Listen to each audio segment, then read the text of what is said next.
Bonjour, nous sommes ravis de votre patience. Bienvenue dans cette nouvelle version améliorée de l'émission. Welcome to the flat.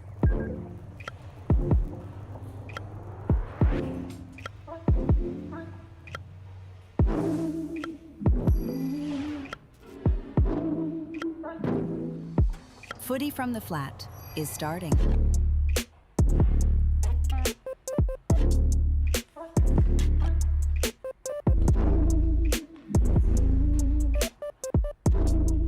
Footy from the flat is starting.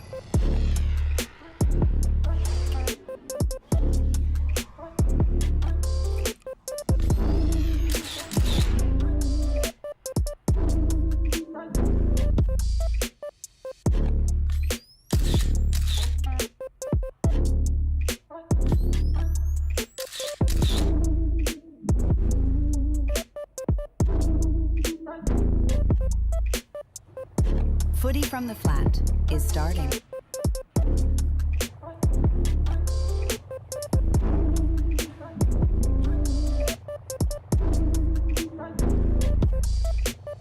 The footy is starting. Bonjour, nous sommes ravis de votre patience. Bienvenue dans cette nouvelle version améliorée. We are so fucking back, Jesse. Welcome to the show. I am so excited. It is opening round of the AFL season 2026 and we are kicking things off in style. We are. You look very dashing with those headphones on. I kind of look stupid. I'm just seeing myself in the reflection here. You don't look as bad. Yeah, you do look quite stupid, actually. Thanks, man. Yeah. And then I put the headphones on. But very excited tonight. There's some nerves in the air, actually. Why are you excited? Nervous. Sydney versus Carlton for a start. Start of the 2026 season. We're also making our debut listen along on Sideline FM as well, which is very exciting. So for those unaware, you probably typically watch games with us on YouTube. If you check out Sideline FM, I've pinned a comment in the YouTube chat as well, if you want to go along with that. And you can hear us without delay. So I think it's really suitable for the watch-along experience because when a goal happens, you hear our reactions instantaneously. We've said it a few times. It sort of feels like you're in the room with us at the time because of how low the latency is. So it's a great turn of phrase. Yeah, it's a beautiful thing. It's a beautiful thing. I'm actually having a bit of an experience because we're wearing headphones for the first time tonight so we can sort of interact with all of that for the live show watch-along experience. I feel a bit like I'm on radio or something. Like it's a different feel, isn't it? It is, yeah. I haven't done this since like the early days of True Footy. I'm coming through so clearly. Yeah. It's haunting. And you can kind of, like when you're a little bit off the microphone, yeah, you can tell it, which in ordinarily you wouldn't sort of bother as much. Yeah, it's like you're in the room with us, Dylan. We should explain where that comes from, actually. We tried to film a little like pre-roll for Sideline FM promoting the platform. We now have 8 listening, by the way. Sideline FM says, welcome guys and hello everybody. Thank you so much. No, we tried to film the pre-roll and I wrote a little script and for whatever reason, every time it was Dylan's turn to read his line, he kept adding the phrase, it's like you're in the room with us. And then after like the 5th attempt of failing at it, you were like, why do I keep saying that? It's like, I don't know. It wasn't in the script. So that's why we keep saying that. But it's caught on. It's definitely caught on. We have a new member, on YouTube. Oh, do we? Innovision Music 2503 has just become a member. Thank you so much. Really another quirk of tonight is the fact that you have access to the live chat on the screen and I don't. Yeah. And I see your eyes going there and I'm like, I want to look. There's movement. I'm overstimulated. Yeah. It's another beautiful thing. So we have a guest coming on the show tonight. Very excited for this. Are you keen? Yeah. Keen. Yeah. He's coming soon. He's a little bit late. Yes. Yeah. We had one guest. Somebody guessed Kaltumi in the chat. It is not Kaltumi. It is not. He rebuffed us. No. It's somebody else. Very excited. And that's probably where a little bit of nerves comes from as well. You know, like, I'm going to be in the presence of an athlete soon. Yeah, and I got to get all the weirdness out now. This guy can play. He can ball. Can he? Yeah. He can ball. So Connor says blue abroad surely. He can ball. But I bet he can, yeah. I bet he can broad ball. Shoulders. Okay, so we have to turn our attention here to Sydney and Carlton who are playing football tonight. I am fascinated by this game. I think there are so many narratives with this one. The obvious ones are Charlie Curnow Will Haywood, Ollie Florent, all of those players. Welcome, getting guys. back. Can't wait to hear you guys commentate the inaugural Charlie Curnow Cup. Hey, that is... Is it a voice note from It Sideline? is a voice note from Sideline. Explain what's just happened there, Jesse. So on Sideline FM, you can use a feature where you can send in like an audio clip like that. Excuse me. We just had our first one that says, welcome, guys. If you didn't hear it, you should have been able to hear that on YouTube as well. Welcome, guys. We can't wait to hear you guys commentate the inaugural Charlie Curnow Cup. That's an exciting feature of Sideline. So we heard that. The audience heard that. Yep. And that's another benefit of using that platform. Yeah. And the YouTube listeners should have been able to hear that as well coming through Sideline. So that's somebody sending in a voice chat. Carlton and Sydney, though. Carlton and Sydney. This is a massive game. The Curnow versus Will Haywood versus Florent. The dimension of that with Curnow, you've kind of got Curnow, who has sort of been positioned here, I think, as the heel, because he's the guy that has actually said, like, I don't want to play for Carlton anymore. I want to go up to Sydney, rejuvenate my career. I feel like Haywood and Florent, their participation in this is a little bit different because they were sort of forced to leave because of Curnow. But does that create a little bit of needle as well? The fact that they were kind of pushed out of Sydney, the club has kind of asked them to leave to facilitate this trade for one of the megastars of the competition. Where does this sit? And like on the scale of needle and antipathy, where is it going? Don't throw big words at me, Dylan. I'm nervous.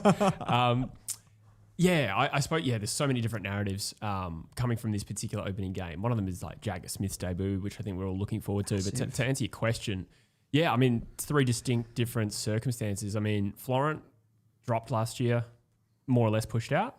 I don't know if he'd be feeling too bitter. It's possible. But then there's also probably a sense of relief of getting to another club where he was a high draft pick though, wasn't he? Like when he came into the AFL, there were high hopes for him. And it wasn't like, it was only under Dean Cox last year where he was pushed out of the team. He was always a pretty much a mainstay under John Longmire. So it's kind of it's a new thing where that's happened. Yeah, that's true. Yeah, I suppose new coach, new perspective. Will Haywood, distinctly different set of circumstances. I think still a valued player at Sydney from what I gathered. 100%. Anyway. Excuse me, I'm very burpy tonight. And make sure you subscribe. But nonetheless, I think that was sort of a case of like that opportunity to move, if you want to call it that, came up because of the Curnow situation. Whereas if Curnow doesn't move, I don't think Sydney, part ways with Haywood, right? So a distinctly different set of circumstances, and it's hard to speculate on like what's Haywood's attitude towards Sydney as a result of that. Could there be a fact there though of like he's a bit annoyed at Charlie, not Charlie Curnow specifically, but the fact that he's facilitated the trade. He is part of the reason that he's had to leave the club that I don't think he wanted to leave if it was his own decision. Yeah, maybe. Because there is a sense of Sydney picking Curnow over him. Yeah. Which they kind of had to do, let's be fair. I think so too. Yeah. If you want Charlie Curnow, you got to part ways. And I don't know. He seemed fairly agreeable to it. I think before that deal sort of really started to move, there was something reported that Haywood was open to a move if it had to happen. So I don't know how bitter he was, but maybe, when the first siren sounds, it's a little bit different. You took my spot. Took your spot? Yeah, Will Haywood saying that to Curnow. Oh, you took my spot. I thought you were talking to me. I was like, what? No, I did not follow that. Interesting start to this one. Interesting start. Carlton are running out on the ground here. I don't know if you actually noticed this when you walked in the house tonight, but I spilt a beer earlier today while I was moving them from the cupboard to the fridge. Wow. And it's sort of, I can smell it. I can still smell the beer. I know the smell of beer. Like I've spilled many a beer on my clothes. Not all the time. This is going to sound weird, but I'm actually enjoying it. Okay, I'm enjoying the smell because it's like, it feels like football. It's that cheap lager. It was a Heineken. Okay. It sort of smells like the football. And then I can see the football. I can smell the beer. Yeah. It's creating an atmosphere for me. Interesting. That's nice. That's how we move on. We had Connor Papa Cheese just gift 5 True Footy memberships on YouTube as well. Kane Burgess, Jaden, Matthew, Space Coyote, and Matt Boswell all were just gifted a membership. I should clarify, if you're gifted a membership, you are not billed anything. That is just purely charitable behaviour by Connor Papa Cheese. Thank you so much. Thank you so much, mate. Sideline of him just said, this is the kind of stuff you don't get on Triple M, everybody. We did get a little feedback on Sideline. It says, have you guys fixed it on YouTube because it was super loud last time? So I think he's referring to the sound effects that you play on Sideline might be coming through a little loud on YouTube. Just let us know on the YouTube chat if that is the case, and maybe we can do something about it. I'm not the tech guy. I'm just the mustache around here. I'll try. Yeah. I'll try my best. 14 minutes, I reckon, till bounce. 14 minutes. Yep. Other than the players that we just discussed and you know, I suppose like when a player leaves a club, you're going to have that kind of antagonistic part of the game. But also, what do you think this move can do from a forward perspective for Carlton with Harry Mackay? What are your hopes for him this season because of the fact that Kernow's moved out? I think that opens up a lot more goals for him. And we've seen what he can do in the past with an open forward line. Yeah, he's a player you can't discount rather. There was a time where we thought that we'd seen the best of Harry Mackay, and then I think he won a Coleman, if I'm remembering that correctly. When did he win the Coleman? Was it 20? Yeah, but that would have been the year that he won the Coleman would have been in a year that Charlie Curnow was injured, I reckon. Yeah, I might be mixing that up with actually winning the Coleman, but there was a year where he performed really strongly, and we thought we'd seen the best. You thought it was over. Forgive me on the years. I'm in my early 30s He's a good now. player. Yeah, so getting to your point, like I wouldn't discount him as a player. I do think he needs a bit of a big year. Carlton certainly needs a big year from him. He played 12 games last year and 22 goals from memory. Is that all he got? Yeah, which is fairly modest return of a player of that caliber. But I guess it kind of makes, it's maybe a little bit cliche. Does it make Carlton a little bit more unpredictable? I think they're potentially a bit harder to predict this year in terms of the way they move the ball and who's going to kick their goals than in previous years. Yeah, 100%. I think it's the decision making around how their midfielders move the ball, which is the biggest difference, because so often they just got the ball and they knew that they had both of those two key pillars ahead of the ball, so they didn't really have to think it through too much. It was more of a just get it there as quickly as possible. Now a bit more decision making has to happen around the stoppage, where they get it to the positions, and they're not going to be as focused, even though now we're talking about one major key forward. But I don't think it'll be more of a mentality thing from Source, where it's kind of changing their mind. Absolutely. I would also, to play devil's advocate, Dylan, which I know you like to do, he will naturally always take the best tall defender now. Yeah. Which is another thing to consider. Like with having Curnow in the team, the opposition would generally have to make a decision. Who goes to Curnow? Who goes to Mackay? Yeah. And they don't really have... Well, they certainly don't have a Curnow replacement. They've just got different avenues to go. Yeah, I always think that a player that is the biggest target going inside forward 50 is always going to kick more goals. So even though he'll take a better defender, I don't think he would have played better on a second defender, because he'd enjoy the fact that he's getting targeted more, because Curnow would have been such a presence down there. So I think that only helps him, and I think we've seen that with the way that Carlton play when Kernow's out of the side. So, I think he's in for a big year. I mean, I think there's a lot of expectation on Carlton this year, just in general. And in a way, I feel like the expectation on Carlton isn't really on Carlton. It's actually more on Michael Voss. Would you agree with that? Probably. I mean, I think that sort of happens in the position that Voss is in, right? Like, it's just a crucial year for him to show improvement with a fresh coach, or maybe with a coach who is in his second year. That sort of pressure wouldn't apply, so that's where they direct their attention. But in theory, I think that the pressure should still be on the playing group, right? It's a mature list, and they underperformed last year by their own somewhat lofty expectations. Do you think, though, the fact that they've brought in Jagger Smith, like he's going to have his first season, they've got Harry Dean at the top end of the draft, and they know that they've got Cody Walker coming next season, that's shifted things a little bit? Probably, but I still think you've got primarily a group of players in their prime. So I think there is still some awareness that this playing group is mature, and therefore they shouldn't be aiming for 5 years from now. The time is now to some extent, albeit it's probably not winning the flag in 2026, if that makes sense. So, and there's so many players with a point to prove, players playing for careers to different extents, some older players. There's a lot of different motivations in this team. The only one that I can think of that is genuinely in that Carlton side that you feel like he needs to have a premiership in the next couple of years is probably Patrick Cripps. Yeah, I bet you also look at some guys closer to 30, Mitch McGovern, Adam Sard. It's probably not to the same extent as a Patrick Cripps. We're talking about the legacy of a dual Brownlow. You don't feel like they deserve a premiership in the same way that Patrick Cripps does. Feels hurtful to say that, but I get your point, yeah. Yeah. Sard, you don't deserve one. No, you know what I mean. There's some players and you're like, you would expect that they would win a premiership before they retire. Yeah, and Patrick Cripps would be one of those guys. Absolutely. Like Lachie Neale got his. Yeah. Yeah. Nat Fife didn't. Haha. We have 17 on sideline, by the way. So thank you so much for joining us. Somebody in the chat asked, is this a podcast? It's a live show. We do live shows on Monday. We do live shows for some games. This is the first game of the season. First watch along for the year on YouTube and listen along on Sideline. We do also clip up our stuff and put that on Spotify and Apple Podcasts and things like that. So to answer your question, we're a bit of everything. Someone has said in the chat here, they aren't under any pressure to make 10th, Dylan. Ha ha ha. I'm trying to work that one out. I'm interested by that. Is that Carlton? Yeah. Well, I think that's a perspective thing. I'm going to take it maybe a non-Victorian perspective. See, I think this game, I think more pressure is on Sydney. I agree with that. Absolutely. I think they've stripped back a little bit of expectation, Carlton, which is actually a great space to be in as a footy club, isn't it? Yeah, 100%. I mean, it kind of is and it kind of isn't, because what's the reason that you've stripped back that expectation? It's because you performed so badly last year. But also the list management stuff. Yeah. They've done some renovating.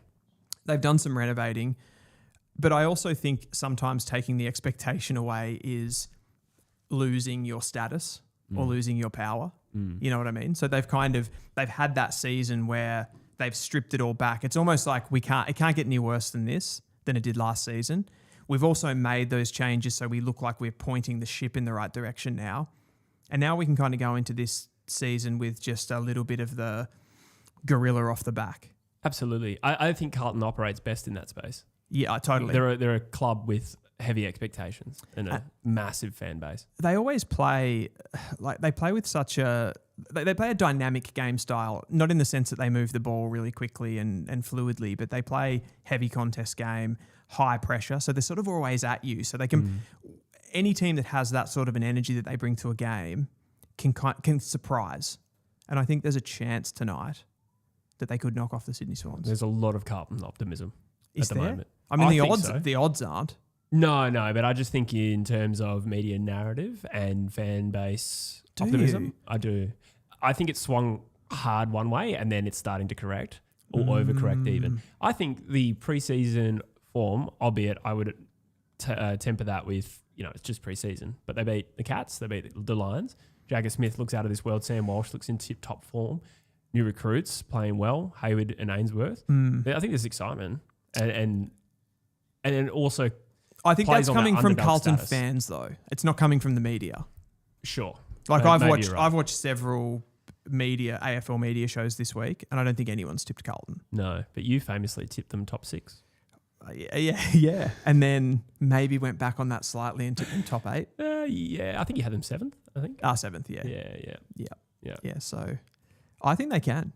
I mean, if you look at the statistical profile of them last year, they stacked up with the best teams in the competition from a contest, pressure, forward half kind of a game style.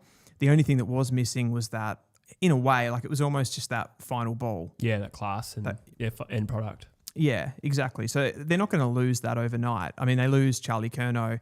He's not going to, particularly around the ball, he's not going to help them at all in that facet of the game. And you could argue with Jagger Smith coming in, they've actually got stronger. Someone just wrote in the comments before that he looks like a 13-year-old and they don't know how he's going to go at the top level of football. I think he's going to fit in seamlessly. Yeah, I mean, he looked like a 11-year-old when he played his VFL debut. And how many touches did he have? 35. Is that right? Yeah. Something like that. It doesn't seem to be a problem. I think the only question, I suppose, would be like, what's his durability going to be like when you're playing and you're getting tackled in this league over time? But in an individual game, he is so slippery, it's not really a problem. I mean, yeah, at this point in his career, he's so kind of skinny and frail that, like, I'm sure he's going to pull up really, like in his first season, coming back off that knee. Yeah. I'm sure he's going to pull up sore. They'll have to manage him. They'll have to manage him a little bit, but he does also feel like one of those guys that you can, it's almost like the harder you run him, the better he performs. Is that like a car?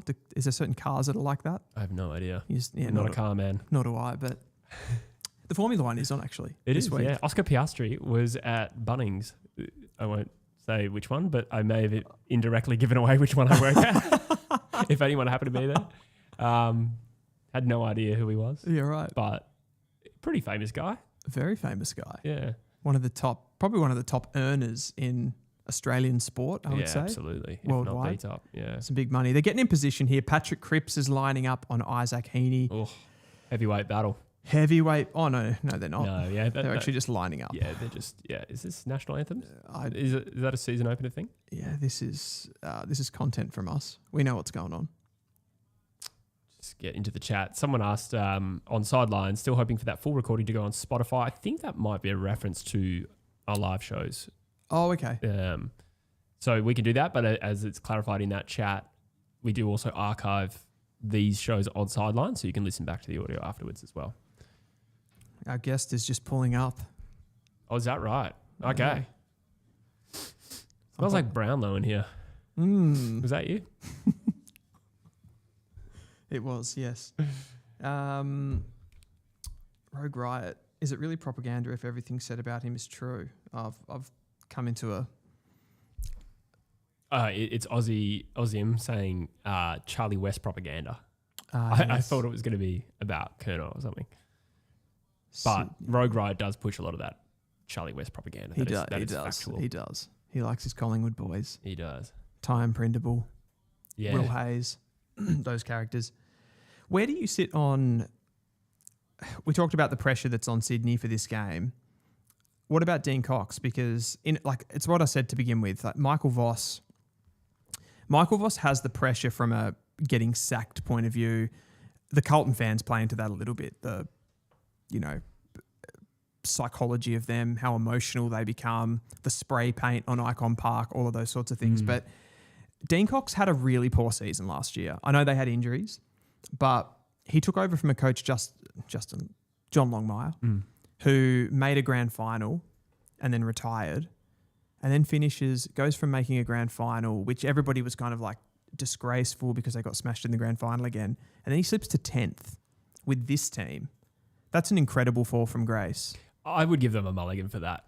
I would too, but you can't have two. Agreed.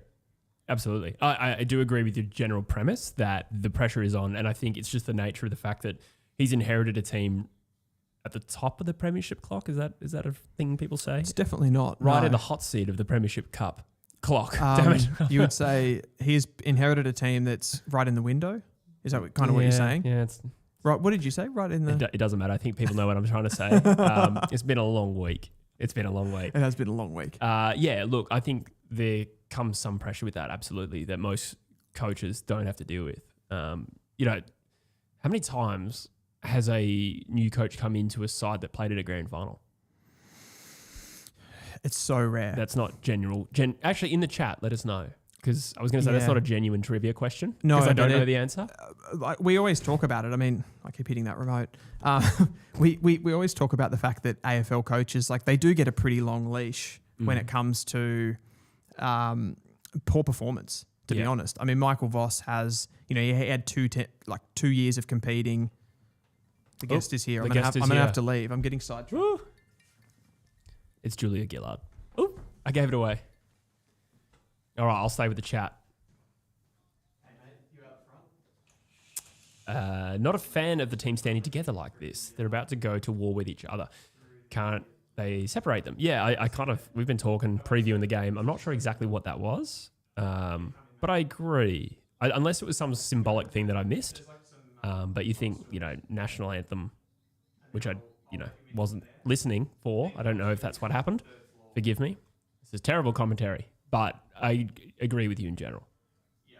Third floor in the elevator. Yes, Muddy Bags clarifies that Sideline does work on mobile. Thanks, mate. Kevin07 in the house says, Kane. Where did Julia come from?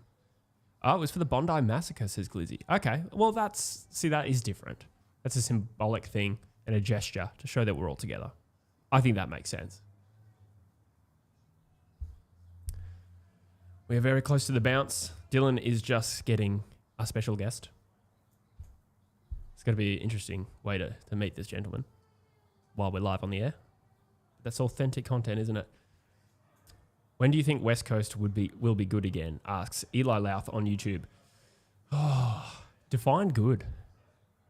Define good. I reckon we're 3 or 4 years away from finals. And that's optimistic. How you going, mate? Yeah, no worries. What's going on? Yeah, just about to start. You're here for a great timing as I welcome Mr. Tom Mitchell to the show. Thank you. How are you, mate? I'm Jesse. Jesse, how Nice are to we? meet you. What's going on? These are your special headphones. Cool. Yeah, water would be great, thanks. Are we live? We are live. Yeah, good. Yeah, we're just having a little Sydney Carlton preview chat. Nice. A bit of Charlie Curnow talk. What have you been up to tonight? What's that, sorry? What have you been up to tonight? What have I been up to? A bit of local footy training. Oh, really? Yeah, so getting used to training at nights because I've never done that for the last 15 years. Is But that right? it's different. But I had a quick shower and I've got my slippers on and my hoodie. So it's a comfort night here and keen to watch this game with you and deep dive into our thoughts. Yeah, absolutely. Thanks for being here, mate. Really worries. appreciate it. Got a prediction? I think the Swans will win easy. Yeah. Yeah. Really? Yep.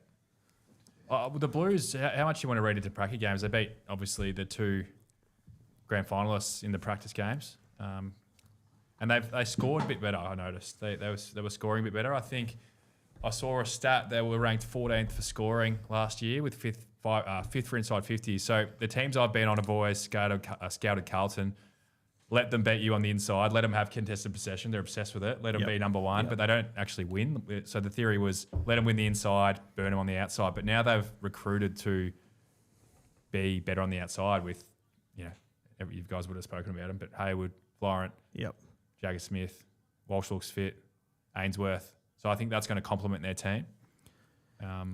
That's what West Coast do as well. We let other teams beat us up on the inside. And the outside. Yeah. Which is interesting because there was a scoreboard. fascination for years and years about contested ball. At Collingwood, against these type of teams, we were like, boys, let them have it. Yeah. We'll still beat Interesting. them. Do you think that's changed like in the last... Oh, we're starting. First Oh, yeah. bounces away. 10 seconds in. Carlton get the first inside. Wow. 50. Straight to Kemp. What is happening? Was that straight out of centre bounce? Yep. Now Yes, you, I do think they're going to score better this year because I think they're picking a team that's going to allow them to play faster with faster players, and they're not going to be, Cripps, Hewitt, Chera are great players, but I think they've got the complements on the outside now with these other guys, like this sort of play.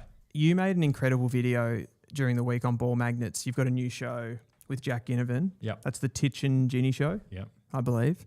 Well, Wonderful we're show. tossing up between Guinea and Titch or Titch and Guinea. I got the naming rights. I'm glad I got that around the right way.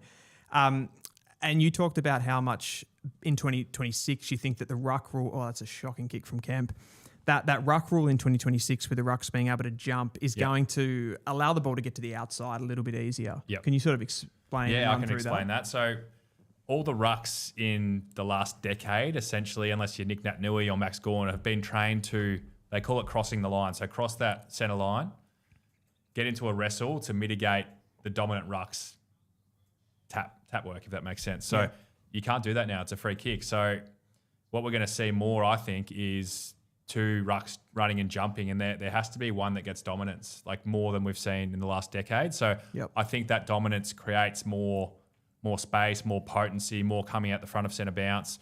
And I don't think I've seen as many goals as I have in the practice games where players were steaming through the paint and kicking goals. Like it's pretty rare to see that. Like I think there might have been, one or two or three a year, but we saw Max Holmes do it in the Pracky game. We saw Sam Walsh do it.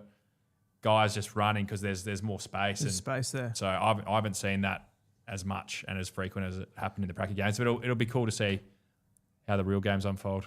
Absolutely. Do you think with that, sorry to cut you off there, Jesse, I was just going to ask a follow-up question to that. Absolutely. Do teams recruit around that? Like they try to recruit the type of midfielders that would work for that sort of play with a ruckman being able to get it to the outside? Or are you kind of just stuck with the cards that you dealt there?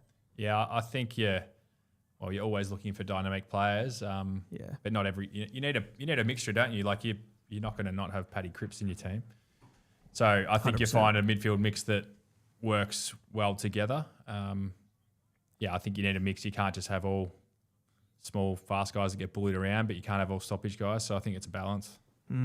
I just wanted to give Tom some context as to that woo sound. Did you hear that while you were talking? Like I it missed was like that. 3 minutes ago. So we're streaming simultaneously on YouTube and a platform called Sideline FM, which is a new platform, and it's audio only, right? So the feature of that is that they can play sound effects. Okay. So I think the woo was for your appearance. Right. Yeah. I'll take it. Oh, we got another one.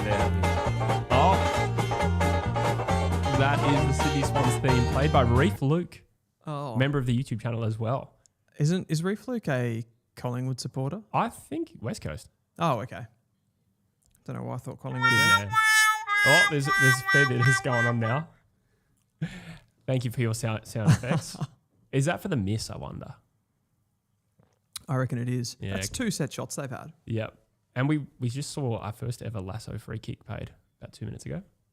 Interesting. Historic moment in the game. It is. What are your thoughts on that rule? I like it. Yeah?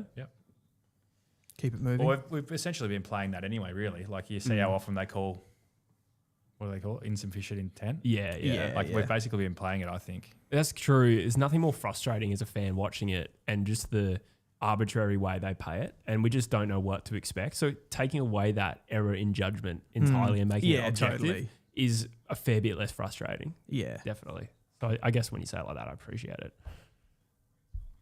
I've got quite a few people acknowledging your presence as well. Rogie's a big Collingwood fan as well. He says, how's Markov's flooring going? I have no idea what that is a reference to. Oleg Markov loves going to Bunnings on his day off. Well, he's got plenty more days off now. He's not on the list, neither am I. But he's right into his home renos, and I think it's going pretty well from the last social media post I saw him do. Did his bathroom. He's a great dad. He loves his boy. And his other full-time gig is doing his house. Yeah, nice. And a member of Mustache Club. Yes. Which I go to on Thursdays as well. Would you consider yours a mustache? Oh, yeah. Me? Yeah. Yeah, you got a bit of stubble there. Oh, it's kind of attempted though? Or? No. So the only reason that I have a mustache is because the mustache outgrows the rest of the facial hair, which is just completely patchy. Gotcha. I love it. Jai Sarong's getting a bit of the ball here. Yeah, see, Did you play with him, Tom? Yeah, I played with him at Hawthorn. Yep. Yeah. He true. didn't really get much of a look in back then. He was injured. He actually had some heart issues, which was pretty full on. And Oh, wow. Oh, Curnow may have just taken a mark in the pocket. Is he going to be paid? It is. Charlie Curnow is going to line up for his first goal in red and white. It looked I out. guess it'd be pretty fitting if he kicked the first, wouldn't it? Yeah, it would. Crazy. God. What do we reckon? I'm saying he kicks it. Yeah. Yeah, I agree. No. Oh, Skinny. hit the post. Unbelievable. What's it like, Tom, to run out, if you're Charlie Curnow at the moment, to run out against a team that you've played for before? Does it change the atmosphere for you? Is it more emotional because you know the players and those sorts of things? I don't think you would have had that in the same circumstances as him, but you can probably, I suppose you could speak to the experience in general. I can. Yeah, I played for 3 clubs, obviously, and that's a great goal. Oh, that is a great goal. Is that Kemp? That's Kemp. Carlton kicked the first goal of the season through Brody Kemp. I always found, we say live through ad breaks? There's no ad breaks here. Nah. Yeah. I always found, particularly playing my old team for the first time, I was in my own head more than any other game. Yeah. And probably didn't play my best first start, but then once I got over that, whatever it is, I don't even know how to label it, emotion or being in your own head about playing your old mates and things, the next opportunities I had, I always did better. But the first one, I never really played up to the level I wanted to be honest. What were the circumstances when you left Sydney to go to Hawthorn? Why did I want to leave? Yeah. I felt I was just always coming off the bench, which I was. I was sort of fifth in line. I'd come off the bench every quarter of every game, and I just had enough of it. Yeah, I think at the time I mentioned, I can be a bit more honest now, but at the time I mentioned I just wanted to go back to Melbourne, but it was not that. It was I just wasn't getting an opportunity. I felt like I had way more to offer, and the opportunity came at Hawthorn. I'm just like, I know I'm too good to be coming off the bench, basically. Yeah. You and Jager joined at the same time? Yeah. Is that the same off season? That's right. Yeah. Wow. Yeah, they went heavy that trade period. Curnow goes inside 50. Is this the moment? It's a big kick. He has swung it out to the right. 7 plays 2 Carlton's way. Cripps is getting into him a little bit. Yeah. A little bit of niggle. Charlie Curnow seems like the kind of guy that wouldn't enjoy the antagonistic part of this. Yeah. I know Charlie a little bit, and I know Cripper very well, obviously, but I know they're good mates, but I probably don't know Charlie's personality well enough to know how he would be handling this situation, but he started pretty well. He has. Yeah, it's a game you want to start well in, I think. Hayward Oh, the has post. is he? Yeah, he has. No, Oh, I I reckon kicked it. that's bounced off the umpire. Will Hayward has kicked his first goal for Carlton. They're 2 goals up. Incredible. 14-19 remaining in Q1. I did tip them. I want it known. Okay. I might be going early. No, that's Did you good. tip Carlton? I tipped Carlton. Yeah. Well, he says that, but like he didn't enter it in any app.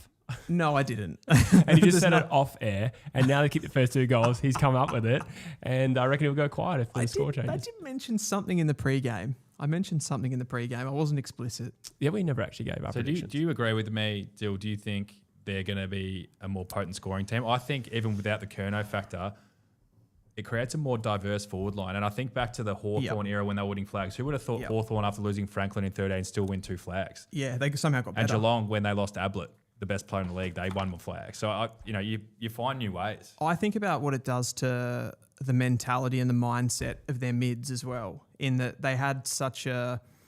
to have those 2 targets down there in Mackay and Curnow, you always want to kick it long. And it probably changes your decision making to be able to come out of stoppage and go, okay, I've got to hit a target. We want to control the ball a little bit more. Yep. They're looking all right though. I mean, they already look faster. I don't know do. if we're ready into this, but Oh, can you imagine the Blue Abroad fan cams? Sorry, I'm rusty tonight. If Carlton get a win here tonight, it'll be bedlam. Yeah. their inside 50 entries have been poor though. Like Jagger Smith had one early. They got lucky, kicked a goal through Kemp, but I think it was Malikin dropped an uncontested mark. That entry wasn't great. So it has been something they have been poor at over the years. Just that last kick inside 50. Absolutely. I mean, if you look at all of their numbers from last year, like you said off the top, Tom, like number 1 for contested possession. They're number 5 in the comp for, this is in 2025, number 5 in the comp for inside 50. So they get the ball forward. Yep. They're up there for clearances. I mean, a lot of their numbers across the board, if you just looked at them sort of holistically, you'd go, this is a pretty good team. But they don't have that killer shot to play. Yep. Whereas Sydney have this guy. Yep. That's Errol Goulden. Can I get a 3-2-1 from both of you, Heaney, Warner, Goulden, on who you think is the best and who you would take? Great question. I'll let you go first, Jesse, so I can think. I think right now Heaney number 1, which is 3 Okay. votes. I think he is the best player. I think Goulden has levels to go to in terms of playing over the course of a season and potentially winning a Brownlow. I think that's he's still capable of it, but he's also coming off a season where he was injured. So I tend to rank a little bit of, if you want to call it recency bias, but Heaney's done it more recently. Goulden finished the year strongly, but I've just pipped Heaney. Heaney's definitely won more games for Sydney. Would you say it's more of a question of who do I think's had a better, like If you were starting a team, who would you have? who would you draft kind of thing? Yeah. Yeah. Which is kind of as like who do you think is the best? I think, but Yeah. I would go number 1 Heaney, Yep. number 2 Goulden, number 3 Warner. We agree then. What are your thoughts? I'm going Heaney 1. I think he offers an aerial threat as well. Yeah, he does. Which is a point of difference. The other 2 are both bloody good. Yeah.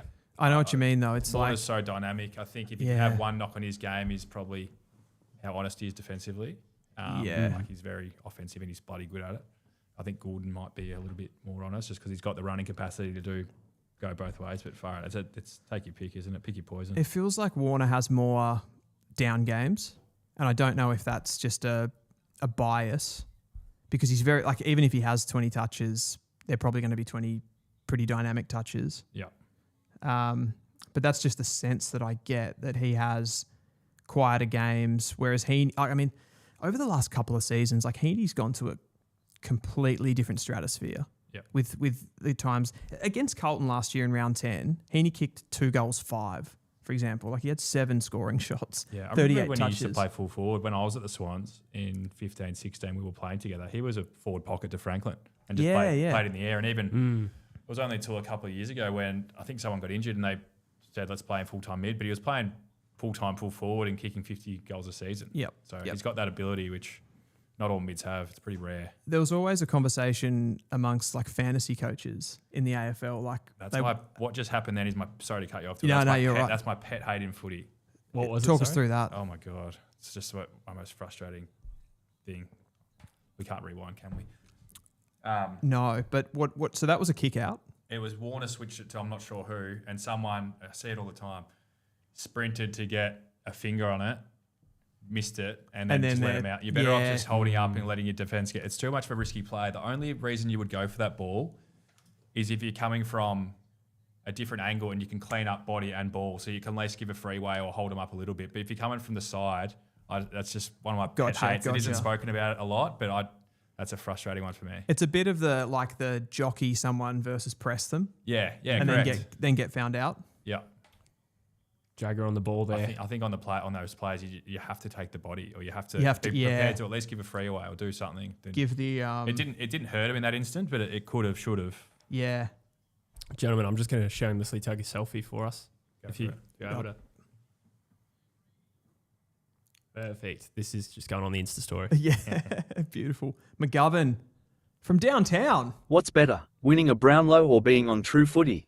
Question for all three of you. Well, I'll take this one. Yeah. You go, Dill. I don't know. Yeah. Yeah, well, having done both, I'd say True Footy. yeah. I'm with you. Dear. Say what I'm loving as well. No sub rule. That was the worst. Sorry, that was my pet hate before. That was the worst rule of all time. As someone on the inside of the industry, Walsh. Oh my God. Why did people in the industry hate that rule so much? Players hated it. If you're the sub, there was always so much stress around who's the sub, who's getting subbed out. It was just so much anxiety involved. No one liked it. The coaches hated having to put someone as the sub and subbing someone out. I just find it such a interesting thing for a sport. Like you look at basketball, there's unlimited rotations. Soccer, there's a cap. But a game and a sport that had both, like there's 4 players that can rotate and there's one that can't. It's just such a weird thing. Like other sports must look at us and think that's just bizarre. It's bizarre, Having one that can do that. That's why players and coaches hated it. I'm not sure if it created. What do you think from a fan's perspective? Did it create a bit of mystique and enjoyment? Because I know players hated it. Every player hated it. I was intrigued from the inside, but as a fan, I never thought that, and I don't know if this is a coaching thing or not, but I don't think the coaches ever really found a way to make the game better. Like you never really saw someone come on as the super sub and change the game, which is what you would kind of want from it. You know, in soccer that happens, like the player comes on and they're super fresh compared to everybody else and they score the match winning goal. Did that really ever happen in AFL? Not that I can remember too much. Probably very rarely. Yeah. As a fan of a rebuilding club, I'm a West Coast man, it was so, like, we didn't really have too many games where it was close and we could impact it with a sub move. But I would say one thing I started to hate was seeing like a debutant given the sub best. Yeah. So, I don't know, Bo Allen makes his debut and he plays the last 8 minutes. To answer your point, Dill, I think the reason why you may not have seen that as much as you want is because normally that player is probably the 23rd picked. And so they're a role player that plays probably half forward wing rather than a genuine gun. You're not going to play your gun as the sub. So rather than a star player that can go play on ball and dominate. You know and what I that mean? comes back to... Like imagine if you played a star player, like not that Nick Dacos would be sub, but imagine if he played the sub, I think you would see a spike. 100%. But you're never going to do that because and that comes back to the inherence of the game. Like we've got these long, like 18 players that play on a field, 23 in the squad, and there's not really enough talent to have those. Like if you're talking about a top soccer team in the world, like Man City, they've probably got 2 world-class players in every position. That's true. And they can bring those guys on. That's true. Kemp again. Kemp's having a good start to this game. Finding it. Yeah, I'll get some stats up actually. I'd like to hear some of those. +2 inside 50s Carlton's way. Sydney's had a bit of dirty ball. I suppose a lot of the ball's been dirty, to be honest. They actually just brought up a stat before that Carlton are going at around 70% kicking efficiency to Sydney about 40, I think. So, wow. Still a pretty hot footy. Yeah. The game might Carlton's settle. pressure's good. Sydney's actually had 2-1 marks inside 50. Are they both to Kerno? I don't. I couldn't. Marty took one I mark reckon just inside one. 50 Yeah. from Kerno. Yeah. Stats aren't telling us too much just yet. Sam Walsh, 8 touches. Guess who? Actually, I feel like you just saw my screen, but Dylan, guess who is the second highest ball winner on the field? I feel like this has to be some sort of a trick. Yeah, it's not a curve. It is a curveball. It's not like Errol Goulden. No. Jagger Smith. Can I give him a clue? Yeah. You said it early in the piece. Yeah. Carlton. He's a Sagittarius. You acknowledged it early on that he'd had a few kicks. Oh, Sarong. Yeah. He's Yeah. had another one. He's gone to 9. He's leading possession with Well, Oh, there you go. The reason I brought him up is because I always thought that he got traded to Sydney to play as kind of a hybrid key position defender. Yeah. And he's ended up on a wing. And I just didn't really think that was the kind of player that he was. Reef Luke has come up with an outrageously good super sub suggestion. Was it Lockie Neal? Yeah. Was he sub? Oh, in the grand final. Yeah. He was Yeah. sub, wasn't he? Yep. Yeah. That's probably one of the greatest you're right. cameos. Well, there we've ever you seen. go. But that's a star player. That's Absolutely. probably exactly what we're talking about. That's a superstar player in a rare instance where he had to be the sub, and it did work. And it So, worked perfectly. There you go. Yeah. Yeah, that is a good example. So Kerno and Wiedering are matched up on each other. A couple of good contests. That one went to Wiedering. Question for you, Tom. If State of Origin had been a thing where you were playing, would you have been WA or Vic? Because you were drafted out of WA, which is something that gets a little bit ignored. But I did not know that. Western Australians like to claim it. I don't know. Gets I us actually another don't know. Brownlow medal. I would have been. I was born in Vic, but I played all my rep footy in WA. Yeah. So if I was still playing, maybe I could have made a case. If I didn't get picked for the Vics, I would have made a case for the WA team. Yeah. Um, That's what Cozzy Pickett did. He was drafted out of SA. And played Yeah, for that's WA. right. Yeah. yeah, it's a good question. I actually don't know. And Charlie Cameron requested a trade home to Queensland but played for WA.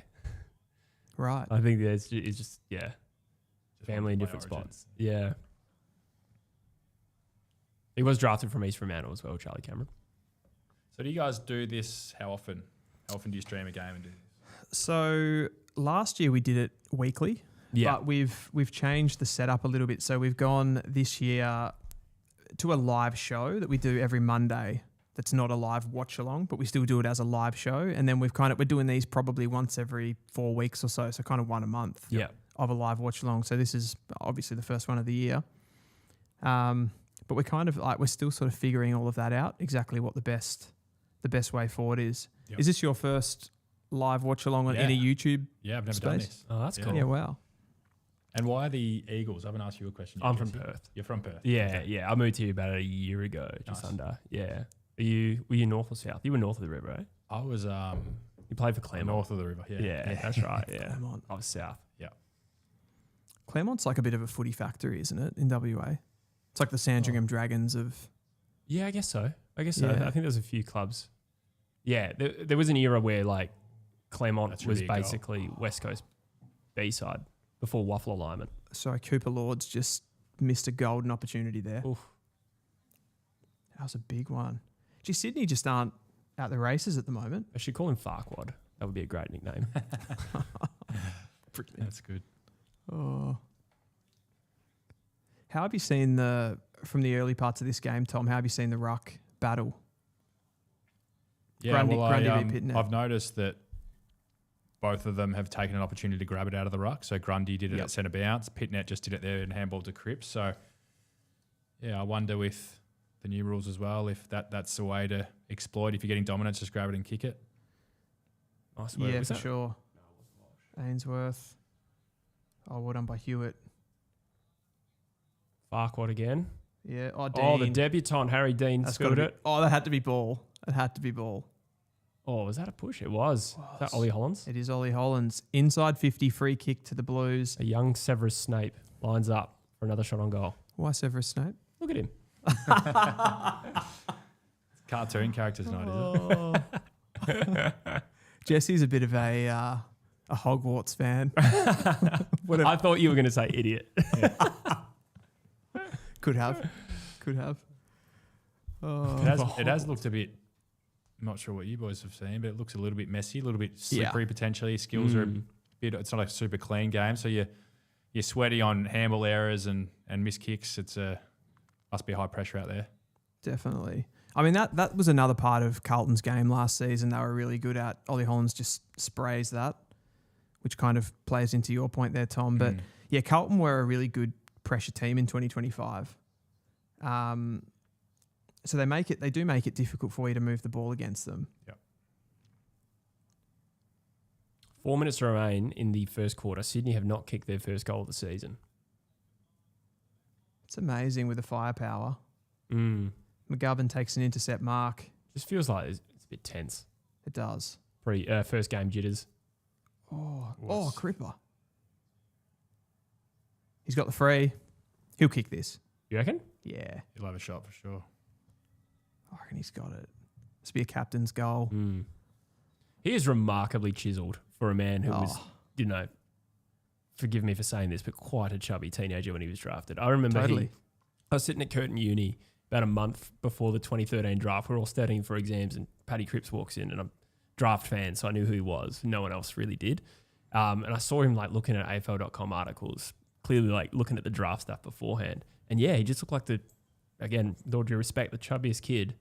And now look at him. I reckon he was a bit stiff with where that free kick should have been paid. I reckon it was 5 metres closer. Yeah, he got too close in the end to the man on the mark, but that was... I reckon the free was on the 45 metre mark, not 50. Agree. To your point, though, he's probably the most diligent guy I've ever met in terms of his diet and professionalism. Which is crazy because when he was recruited... He's so lean. He just doesn't do any shit. It's his like cheekbones that just strike me every time. When he was recruited, I remember the clubs that passed up on him, like one of them was Collingwood, and they said they basically... The specific reason that they didn't recruit him is because he couldn't run. That was I think the quote was he couldn't run out of the square. He was just basically a stoppage mid. WA had a really strange cohort that year of like 6'3" inside mids. So you had Paddy Cripps, you had Blake Acres, who would have been described as that. I mean, his running capacity was good, but still like that kind of frame. You had Jared Jansen and I reckon a couple of others that I'm forgetting. Yeah, right. Some of those. I mean, this goes back a while, but like I remember there was like 5 or 6 of them. 2013? Yeah, 2013. Dom Shee was drafted that year as well. That was really in vogue, the 190 centimetre midfielder. Totally. And Paddy Cripps was by far the best one of that. It's kind of what we talked to Kaltoumi the other night, and he was sort of saying how you had that kind of phase or era of like the big-bodied mid. You kind of had before that, you probably had like the Tom Scully kind of endurance runner guy. And now you're probably you're pretty much either drafting that at the top end of the draft, either that Ford mid hybrid type, like the Harley Reid, Dustin Martin type, or probably like a transition mid. Probably like the Dersma. Yeah. Naz. That's true. That kind of guy. What were your memories of being drafted at the time? Obviously, you were a father's son, so it was a little bit of a different experience, I take it. You knew you were going to the Swans? Yeah, I did. I knew I was going on draft night, and I knew a couple of years earlier, actually. So I was in a very unique situation where I signed my contract when I was, I'd agreed to terms when I was just turned 17, I reckon, maybe 16, because they just said they would commit to taking me in with their first round. That's how it worked back then. It was you just had to match with whenever you were bidded on. So that's right. Yeah, that was a couple years or 3 years before Heaney, who is the last example of that. That rule. Yep. And That's then right. I think for Mills it had changed. Yep. Did you find that a positive experience that you already knew where you were going to go? it was unique. I probably did find it positive because I was able to integrate with the team, the players, staff. Like I went over there and I was injured, but I went and did an extra preseason, familiarise myself with everyone in the environment. And then so when I walked in day one, I was pretty comfortable. I remember going through the Giants facilities and it was just hard to, there was the stadium was being built. It was hard to see what it was going to become, and it's become a pretty good club. But Sydney was established. You had the SCG, you had established players, and success and all that kind of stuff. Yeah, successful club. But I would have, if I went to the Giants, I would have had to go pick 1, 2 or 3 because that was the bid they would have had to bid me on. Oh, right. So they said to me as well, if they'd committed to me, they would have had to take me pick 1 basically. Pick 1. Yeah. I'm trying to think of some of your WA teammates. Elliot Yeo would have been. Yep. Murray Newman. Yep. Fraser McInnes. Was he playing for WA? Yeah, he was. Yeah. All right, your knowledge is good. Yeah, Those were the that's Eagles your Perth stuff. knowledge. Yeah, that's right. Those were Eagles players. I'm trying to think who else was WA 2011 draft. Just clean there. That's pretty good so far. Yeah, I might have a quick Google. My own nerdy curiosity. Do you remember a guy named Shane Nelson? Yeah, he was West Perth. He was a pretty good player. Could find plenty of the ball. Yeah. I remember thinking he was a chance to get picked up. Yeah. When we were coming through, he could find 30 a game. He was like Jagger Smith numbers in the waffle. he would, yeah. He never got drafted, did he? I don't think. They didn't get drafted. No, that's right. That was a talking point afterwards, I remember. Jagger Smith just did the nicest little. It was, I mean, it didn't look that impressive in a way, but like he was kind of like he picked up the ball super cleanly in the back half of the ground and just like perfectly dabbled the ball into space. Yep. And then they were able to get the turnover. And they've come out here 11 points in front. I reckon this is a great start for Carlton. Absolutely. They'd be happy with that quarter so far. And without looking at numbers and sort of half watching the game, it feels like they had a little bit more territory, time and forward half. I don't know. I think Sydney might have had the same amount of entries, but Carlton would be stoked with that. And Amadi had a pretty average set shot while we were talking as well. So 3 behinds to 14. Yep. Sideline says, tell Tom to wait for the Lord of the Rings chat. We cover a very wide range of topics on this. Well, we've covered Shrek, Harry Potter so far. Yeah, Lord of the Rings might get a mention. Yep. You do a great Gollum impression. Do I? Should I be Gollum? I've got the shaved head. Oh, I don't remember ever doing a Gollum impression. Actually, so we did get some lookalikes. I want Tom's opinion on this. Am I Gollum? okay. You can be if you like. You got Kevin Sheedy. Yeah, apparently I look like Kevin Sheedy. And I can see a little bit. No! That's brutal. Just a little tiny bit. I think it's the hair. That's this.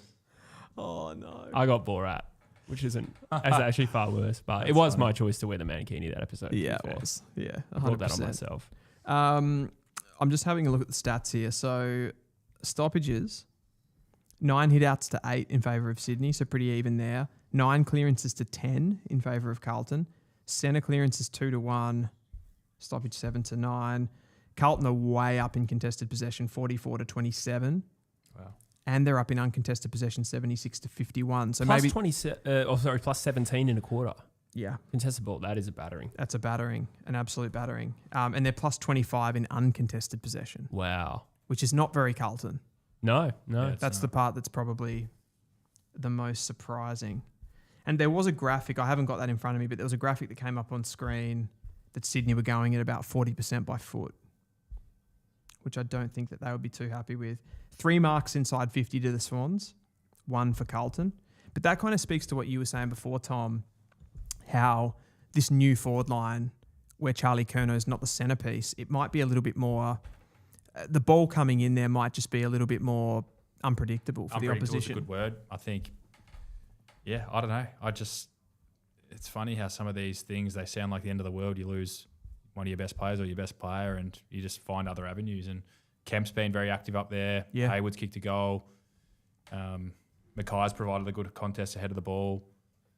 Even the smalls like Fogarty and these guys, they haven't really hit the scoreboard, but it looks like they just apply good pressure, and sometimes that's all you need from those guys. 100%. The 2 goal kickers are Kemp and Hayward. Zach Williams has made that move because he played like majoritively last year as a small forward. I like him more at halfback though. Yeah, I reckon when he's got a little bit more time and space on the ball, can be a bit more of a meters gain guy. And then you got Sard back there, and Sard had a really good pre-season. He's a bit of like at a crossroads in his career in a way. But I think if those two had a bit of a partnership back there, they could. And you got Florent coming in there as well. It's a little bit more skill. You got Newman as a backup if he can get himself going. Yeah. They got some good half-backs. Yeah, 100%. And he's one that does kick the football a little bit better, Nick Newman. Yep. Got a 2-week VFL suspension. Yeah, so I he's... wonder if he would have played because he come off rupturing his patella tendon, which is a huge injury, but great effort from him to get back from that. He's done 2 of them now. Yeah, wow. You actually had on Ball Magnets recently, you had the combination of Will Hayward and Ollie Florent on there. Yeah, How was that? we released that podcast yesterday, actually. So that's on our Ball Magnets YouTube channel, actually. And I caught a bit of it. yeah, I know the boys pretty well. We actually crossed over. So when they arrived at Sydney, I left, but just through mutual friends at the Swans, we all would go to weddings and have all hung out sort of through off seasons and things together. So I know those boys pretty well. They're great guys. Will Hayward's always touted by, coming to Carlton, but he was at Sydney as well, like a really, really strong club person. Yep. Do you see that in him? Yeah, I think he seems just like a really popular guy amongst the Swans guys. Well, when he was at Sydney, and one of the glue guys that everyone just sort of gravitated towards him. Him and Ollie very close, but yeah, Will just seemed like a really popular figure, and you need those guys in your team, both for the on-field performance, but the glue that it brings off the field, and he was definitely one of them. Kind of feels like as well Carlton, with where they've been over the last couple of seasons, that they could actually, probably more than a lot of clubs, could actually use a guy like that just to come in and be a guy that can relate to the older guys and the younger guys. Yeah, you can't put a price on those guys. Like character and glue. Yeah, it's so important. It makes the locker room function. You need a lot of those guys, and he adds value with the way he plays as well. Like he's always chasing and pressuring, and it seems like he just kicks a goal. He pops up and kicks a goal each game he plays. So I think last year he kicked a goal in 17 games out of 21. So he just pops up and kicks a goal a game, which is what they're going to need with this new diverse forward line. Absolutely. And like we said with Ollie Florent, just kind of helps with that ball movement off halfback, which they've kind of struggled with a little bit. Yep. My biggest takeaway from that first quarter was the cleanliness. It felt like a messy game. There was kicks on the full, there was fumbles, there was missed handballs, and that's what happens in high-pressure games. Potentially there's a bit of dew. At the SCG, typically night games as well can be a bit slippery. So I do wonder whether the teams gravitate to a bit more territory game. Yeah, a bit more just getting the ball going forward. You did mention that in the ruck before. You said you've noticed both Pittonet and Grundy, when they can, just grab the ball out of the ruck, smash it forward, take a bit of territory. Yep. I'm all right, thanks. I'm all right, mate. Sorry, Tom, you say yes or no? I'm okay. No, thanks. Yeah. And I also forgot what you said. I just got nothing. I'm all right. Do you mind if I crack on? Go for it, man. Go for it. How many people have Currently, we have 75 in the... Is there a delay for when we speak to when they hear us? A little bit. There's always a little bit on YouTube, but usually around somewhere between 5 and 10 seconds. On this one, on Sideline, who we're working with this year, that one's an audio-only platform. That one's basically instantaneous. Mm-hmm. That one comes straight through, so that's a beauty. Here we go. The second quarter, Carlton lead by 3 points. Yeah, there is one there. Can you help Jesse, please, Vicky? Thank you.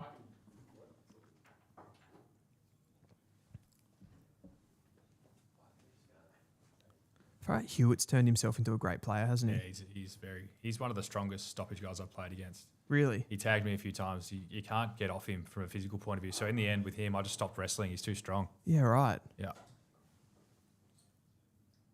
Do you find some players like that when you're up against them at a stoppage?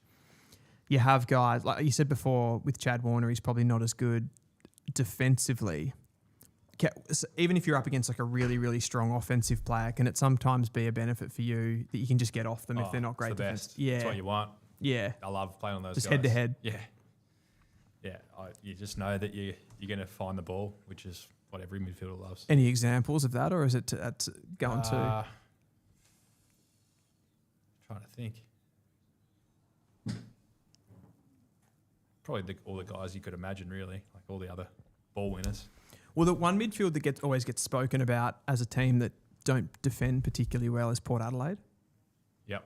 Butters, Horne-Francis, Rosie, probably get ahead of the contest a little bit. Yeah, we at Collingwood, I think we had a pretty successful record against Port, and especially at the MCG, we had some blowout wins, and we did find that. We found...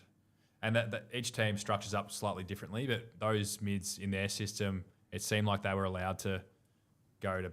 And Geelong do this as well. If you watch their mids, Bailey Smith and Holmes, like their role is to get back and support the back line with short kicks, and they're the ones that get some uncontested marks back there. But all the ball goes to them. We did find that we could exploit the other way because there's so much distance when they release the ball. All our mids are drop of the ball, and they're sort of down there releasing the ball from the back line. Their backline. How much you mentioned sort of like maybe a tactic there going up against Geelong. Do you think from like week to week at an AFL club, when you're coming up against a specific opponent, more time gets put into that opponent, or is it more just the system that your club wants to play? Like Collingwood have a way that they want to play and they don't change it for anyone. I think teams play more to their system. I think teams should and not need to, but I think tags work. Like I think if I was a coach, I'd be using a tag more often, just taking out the best player. Yeah. Well, no good player. Like let's use Nick Dacos as an example. He's still the best player in the comp. He's still going to dominate, but he hates getting tagged. No one likes it. And if you can get the best player off the oppo, it is hard when there's 2, 3, or 4 of them, like the Lions have. But sure, I'd still be taking out one of them. 100%. I always had a role sort of on Lockie Neal, and it works sometimes for us. But I think teams too often back system v system and need to, like Collingwood are a prime example. I only refer to them because I've been there in their system for so long. But it always seemed like the last few years the best player from the other team would always dominate against Collingwood, and we just sort of allow it to happen. Yeah. Like the opposition mids would love that, but we have I can't say we anymore. They had a very structured system with where players would set up around the ground, and they felt like that if we got pulled around by an opposition mid, that would pull our system apart. But I still think there's opportunity to do it, whether it be at stoppage or I think there's still place in the game for tags. We saw Geelong do it late last year. There was one game where they did 2 or 3, which was rare. You don't see that many. Because they've got again, I reckon it's playing into like what we spoke about before. They're big lists, AFL lists, and there's all of the talent is distributed up the top end of them. So you've got a lot of these players that you want to just play in roles, right? And Geelong have got like a Mullen, they've got an O'Connor, they've probably got a Blitzarves maybe, who's a little bit different, but they've got these guys that can play on different types of players. Yeah. You may as well, like you take out a prime piece like Nick Dacos to sacrifice a Mark O'Connor, you've won. 100%. Who did we see? So I think it was the qualifying final, Geelong v Brisbane. We saw O'Connor take out Rayner. Yep. We saw Mullen go to McCluggage. That's right. And they smacked him. And Atkins was the other one, wasn't it? Yeah, who did he go to? Bailey? Not sure, but I definitely remember the first two. No, it wasn't Neil because Neil had 35 odd in that first qualifying. But they took out McCluggage and Rayner, and they won that final by 60, 70 points. It didn't work in the granny as well, clearly, but I don't know. I still think there's a place for it. Oh, Hollands. Carlton looking pretty slick considering, but comparatively between the two teams. I'll just mention a couple of messages in the chat. We got Biffa8 who says, as a long-suffering Blues fan, I can't allow myself to get carried away, but it's really pleasing to see the change in play style. Do you reckon if Carlton get up tonight, lids off? With their fan base, I reckon the lid is well and truly off. 100%. I think most fans would probably feel that way if you knocked off Sydney, who are a raging premiership favourite on their home deck. It is only early though. Carlton are notorious as a football club though for just riding those waves harder than any other team, I reckon. Yeah, 100%. Like if they win, it's the best thing in the world. If they lose, they look faster though, don't they? They do. Like 100%. they just look dynamic, and it looks like it's going to be a different profile to what we've seen the last 3 or 4 years. Absolutely. Got a message on sideline as well from I can't even read that. That's his name. If you only just started watching now, you would have missed less goals than Sydney. I like that. I didn't actually get that. If you've only just turned on the telly, you would have missed less goals than Sydney. Ah, yeah, Yes. gotcha. Yeah, yeah. Took me a little while. Tell you what's one of the more stressful experiences of my life. Walking through this studio with an open beer. It is so tense. I nearly fell over like 3 times. There's a lot of chords. Yeah. A lot of trippable. Big exhale when I got back in my seat. Is that a Hayward mark? Yep. I really like that play. The 15-metre chip inside 50 is so underrated. I think too often players will blaze to the top of the square or have a shot on goal. The 15-metre chip, like he's going to get his 30 seconds. The whole defence sets up. I think sometimes the options are so obvious and so easy that players don't take them, but that was just an offline short chip. I really like it. Like Pendles has made a career out of that, just hitting that little 15-metre one. And everyone gets a reset. You spoke about this. I listened to your coverage. You were doing special comments in the GWS and Collingwood game during the preseason, and you spoke about this. You said that Collingwood specifically will, even if you've got an opportunity to take a bit of grass, go in and have a shot, you'll look for that uncontested mark, because if you do happen to, it's almost a conservatism built into that if you miss the shot, the ball can go flying back the other way. Whereas if you get that uncontested mark, you can set up straight away. Yeah, you're still going to get a guaranteed shot on goal and you get the defensive reset. So you get the best of both. Whereas if you take the running shot, you run the risk of missing it and then getting rebounded on and losing half a field of territory. The only thing that crossed my mind when you were talking about that was like it's taking a little bit of the, how would you say, like if you just feel like taking the shot in that moment as a player, you kind of lose that freedom. Well, it's live and die by the sword, isn't it? Like Geordie to go is going to have the shot every time. Yeah. But he's probably going to kick it. Yeah. But, is that one of those things? You live and die by it. If you miss it, like you get told, like that's your chance. You missed it, so you won't be doing that again. Yeah. That's, I suppose, like certain players have more of a license in those situations. Yeah, like Nick's going to kick the Geordie goal. To go, they get that license. Here's Kono, one out with Wiedering, who was in doubt for tonight's clash. Wiedering's handling him pretty well. Has he kept that in? Kono's been around 2 or 3 different boundary line decisions that went his way this evening, I reckon. Yeah, interesting. I reckon Elijah Hollands is really struggling. He just kicked that and fell over, absolutely shanked it, and he had that moment. I reckon it's been a bit of the story of tonight. I think he had a pretty good preseason from what I could tell. No, he did. He's obviously working his way back, and he got that SSP spot. Oh. Amati has claimed the hold, and it has been paid top of the goal square. I feel like sometimes in those situations, umpires don't even look at the actual contact. They're just like, they see Zach Williams on Amati, and they're like, he's going to have infringed him. You'd hope not. Yeah, he's got a definitely hold. He's got the shirt. Yeah. So Hey. we saw that turnover kick. Was it Hollands who scrubbed it? Yep. Did you notice how far away the Carlton forwards were? I didn't. So I didn't talk us through the that. top of the screen, there would have been 3 or 4 guys, 2, 3 more kicks away, I reckon.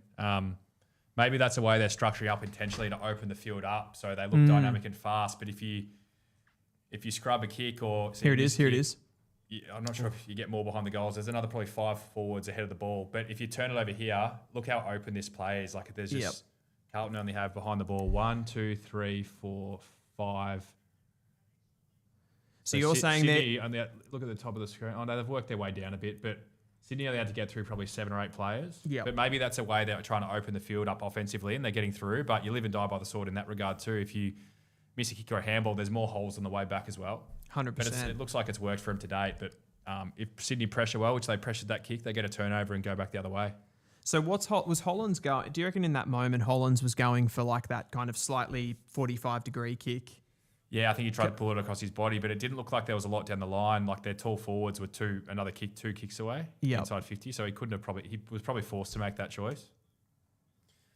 So I just want to jump in here. We got a couple of questions in the YouTube chat for Tom. Munro Jumpers, g'day Andy, says, is Tom doing special comments on TV this year? It annoys me when the commentators haven't played for 10 or 15 years. And then Eli says, do you plan on going into coaching, commentary, punditry, etc.? I think I will be doing some commentary this year. I don't have an official role for that, but there'll be some ad hoc opportunities with Channel 7.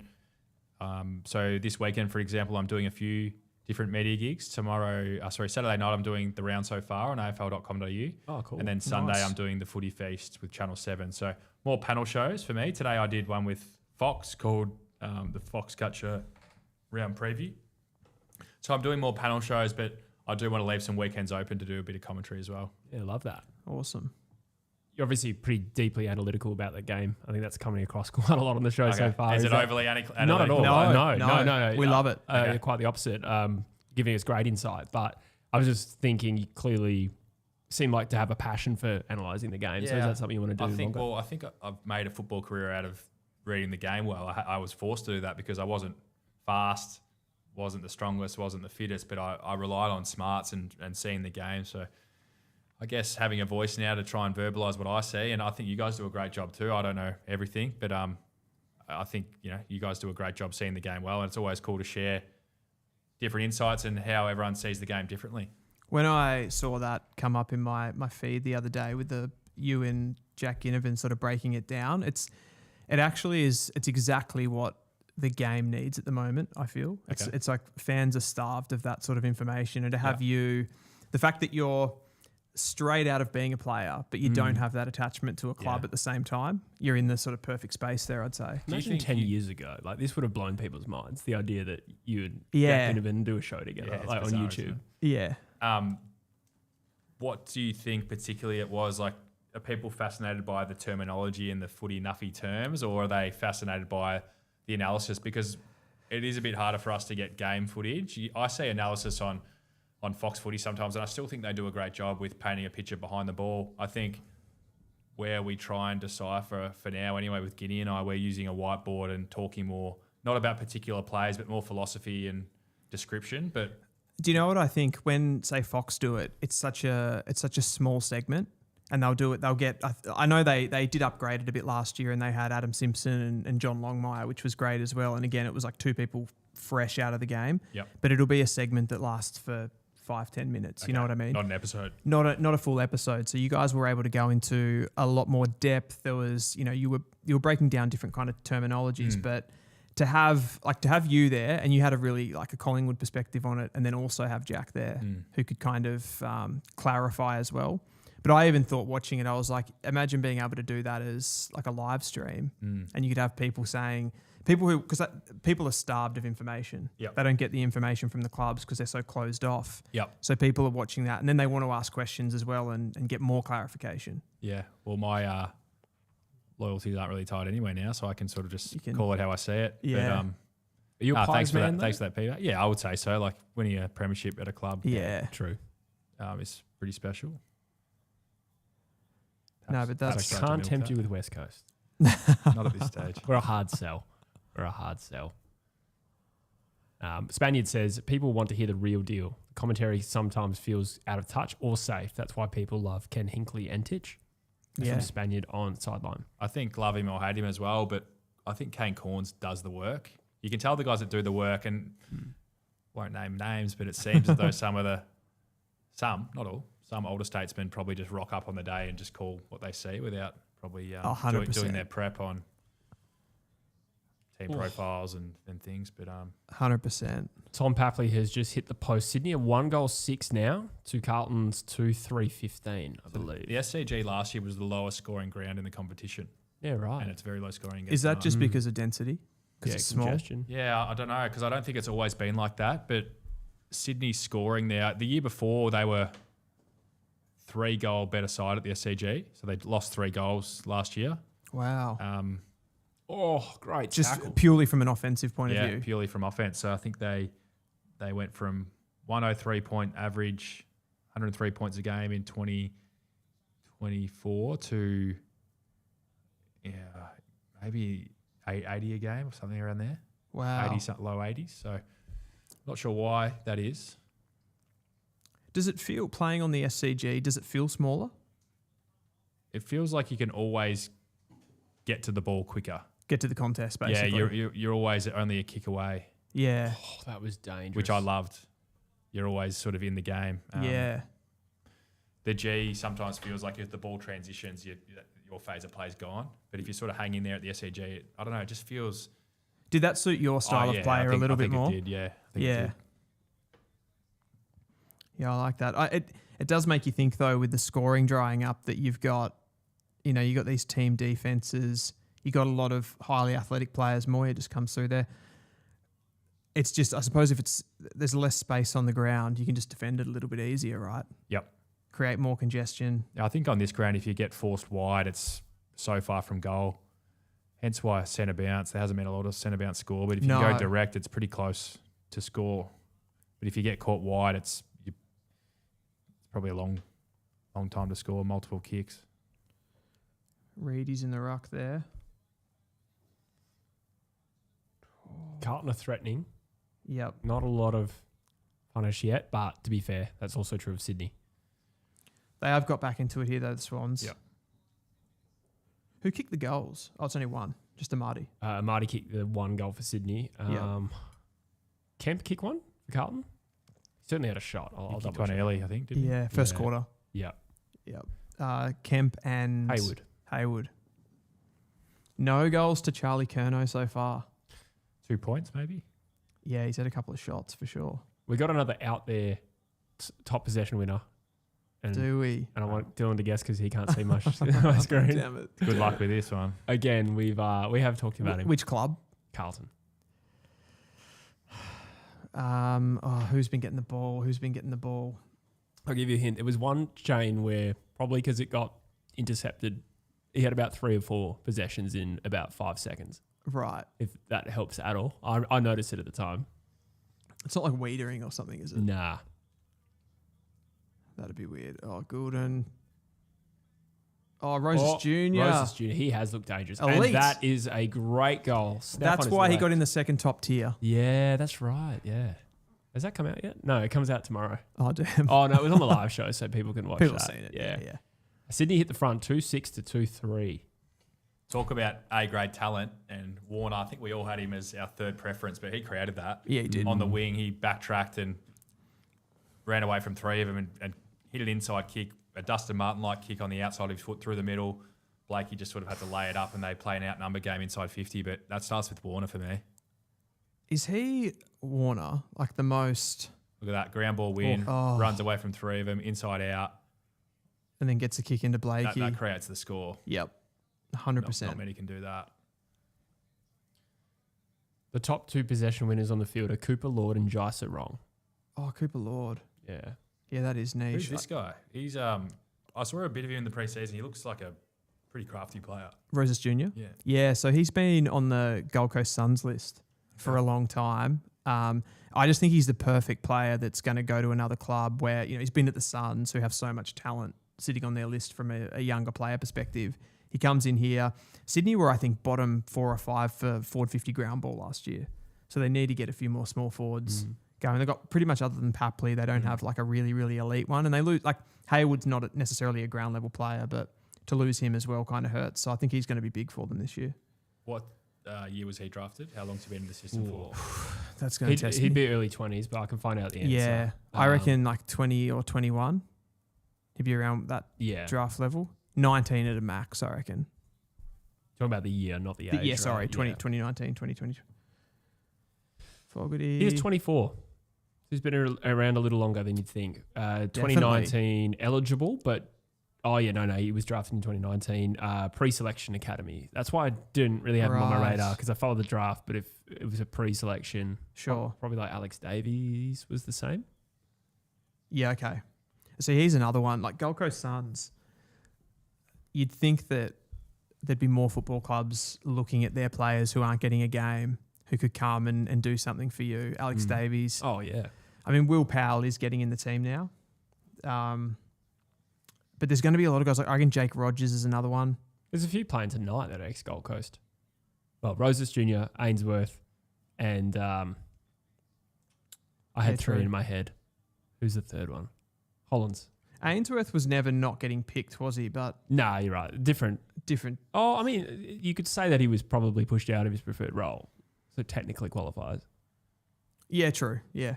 But yeah, I know what you meant. Like in terms of the young guys not getting a crack, I'd imagine that's only going to intensify over the next few. Technically, Adam Sard was at the Gold Coast Suns. Oh, good too, point. wasn't he? Yeah. Nice. I'll count that. Here we go. 5 minutes to Oh, go. Warner flies. Doesn't bring it down. Go Dean. This game has just got into a bit of a like. Jeez, Brody Kemp having a big He's having a impact. good game. Oh, bit Who's of burst pace. He's on Wicks. He's too Handball big to for Wicks. himself. Racking up a couple of disposals there. Oh, well done from Rowbottom. McCartan. What did you think of the McCartan forward last year? Do you reckon that was a I don't think I watched it closely enough. I know they experimented with it, and then when he went back, he felt more settled. But absolutely. maybe it was worth a try, but apparently it didn't work. No. We've got a question here from Reef Luke, member of the channel on YouTube, says, what's it like transitioning into retirement from being an athlete in terms of diet and exercise? Do you drop it completely for a while? What was that like for you? Yeah, it's a good question. There's got to be some level of drop off, right? Yeah, there is. There is some level of drop off. It was funny, up until New Year's, I was still training like an AFL player. Yeah? Yeah, I still was, because that's just what I've been programmed to do. Like I 14 doing my years, 3 sessions a week, my gym, my everything, and then sort of thought I probably did lose a bit of motivation once the career was officially over. But it's still programmed in. I still do 3 sessions a week, mostly footy. I trained today. I train every day still.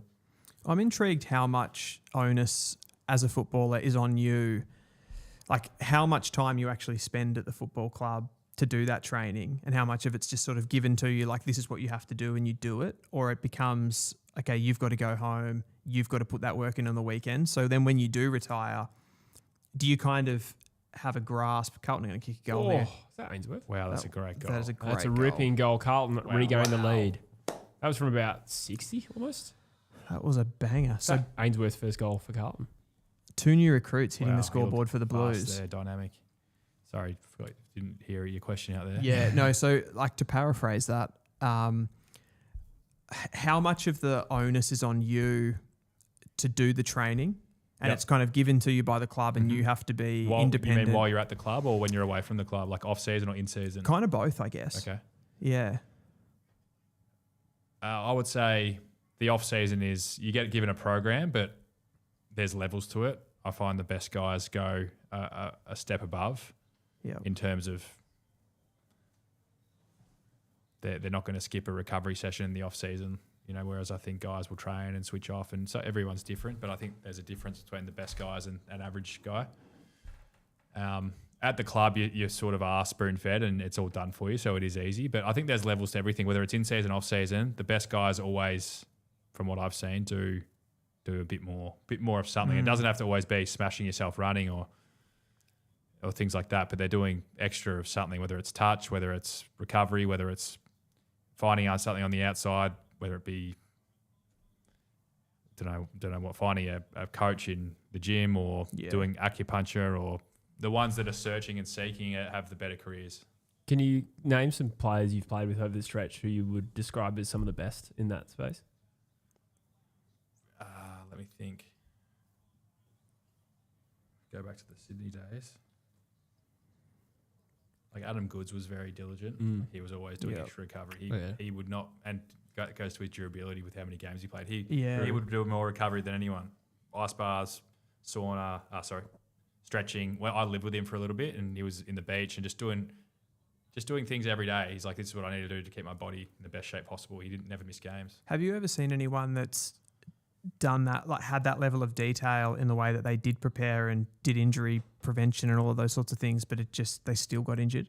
I would probably put myself in that bucket, to be honest. Yeah, okay. Yeah, I felt like you could ask anyone, but in terms of work ethic, I couldn't have worked any harder. And if I'm being honest, this might sound like a funny thing to say, but I don't want to sound ungrateful when I say this, but I don't feel like, how do I word this?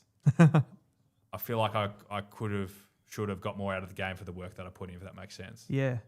No, I think that's... I don't mean that in ungrateful. Like, I know I was fortunate enough to win a Brownlow, won a premiership and other accolades and things, but I mean in terms of the work I put in was sort of above and beyond in terms of everything. Yeah. I just felt like the game doesn't owe me anything, but I felt it probably could have accumulated to more. I gave myself every opportunity, put it that way. But I don't want that to sound arrogant or anything, but I absolutely have reflected on that a bit, and I guess that's all you can do sometimes is leave no stone unturned and live with the results. So that's what I'm trying to get my head around, because in my head, if I'm being honest, it doesn't make sense to me. Like, your injuries there wasn't like a lot of soft tissue and stuff like that. I never did a soft tissue. Yeah. Right. Mine was all collision based. So I snapped my leg, which in the end that led to the plantar fascia, because my leg's probably never been the same. Yeah. And I did 2 collision shoulders as well. So what can you do? What can you do about collision? I don't know, maybe you could pull out of the contest a little bit more, or that's what maneuver your way through, but that's probably just not how I played. I always did that too. Yeah. Just get out of the way. Yeah. You can't miss if you don't get bumped. Exactly. But yeah. Yeah, so you didn't have those, like the prevention that you would have done couldn't have really helped you in those situations anyway. Yeah, I think with the prevention work, like I know I snapped my leg in half, but I didn't miss a game for 4 years after that, after an injury like that, which is something I'm pretty proud of. I haven't really spoken about that, but I think I missed one through, I got rested, but I could have played. But I played after breaking my tib fib, I played 90 on the trot, or probably more than that, probably played 100 on the row. Yeah. Wow. So that comes to the discipline. It's funny because when you said that, like my perception of you is not that you were an injury prone player, even though I do remember that you had some big bad injuries. Yeah. It doesn't feel, from the outside, it doesn't feel like a legacy. Carlton have just kicked another goal here. Yeah. Pitney, after taking a mark inside 50, they are 9 points up. If I told you, so I've finished my career on 207 games, would that surprise you? Because I probably, if I'm being honest, I aspired to play 300. Yeah, I thought it would have been closer to 300. Yeah, so I played 200. Yeah. So I feel like I fell short in that regard. Like I feel like through probably injury, but even in the Sydney days, even in Collingwood last year, I felt, I don't want to complain, but I probably felt like I left more games out there just through not being selected when I was probably ready to go. So probably a combination of injury and not getting picked, but there's probably another 50 I could have probably left on the table somewhere. Yeah. Yeah. But you got to be proud of 200, but I just feel like 100%. I set myself to play 300 and I fell short. I'm sure if you were 300 and premiership less, Yeah, that's that right. works. You would probably trade the 100 games. That's great. So I had this conversation with Callan Ward at Toby Green's wedding. We were both there, and I said to him, like, mate, unreal career, because he's finished as well. Did his ACL and he's done. make unreal career. Would have loved to play 300. Like that's just would have loved to do that. He's like, yeah, well, I would have loved the premiership. I'm like, you know what? That sort of hit me in the face a bit. I'm like, what would you rather? I'm like, he's probably right. Yeah, You got to sort of take what you get. I think of someone like Dan Venables just popped into my head. He was a West Coast Eagles player in 2018. He played Did he play in the flag? He played in the flag. Yeah. You'll notice Jesse just makes some I do. obscure references to West Coast. References we get? Is this the Eagles I've gone YouTube light channel? tonight. I've gone light tonight. Yeah. The funny thing is I have another Eagles channel where I could do that and it still seeps into here. Yep. But a good example of the exact opposite thing. But he would have played about 20 games and then won a flag and then 3 games later got knocked out by Scott Lycett's leg. Never played after that.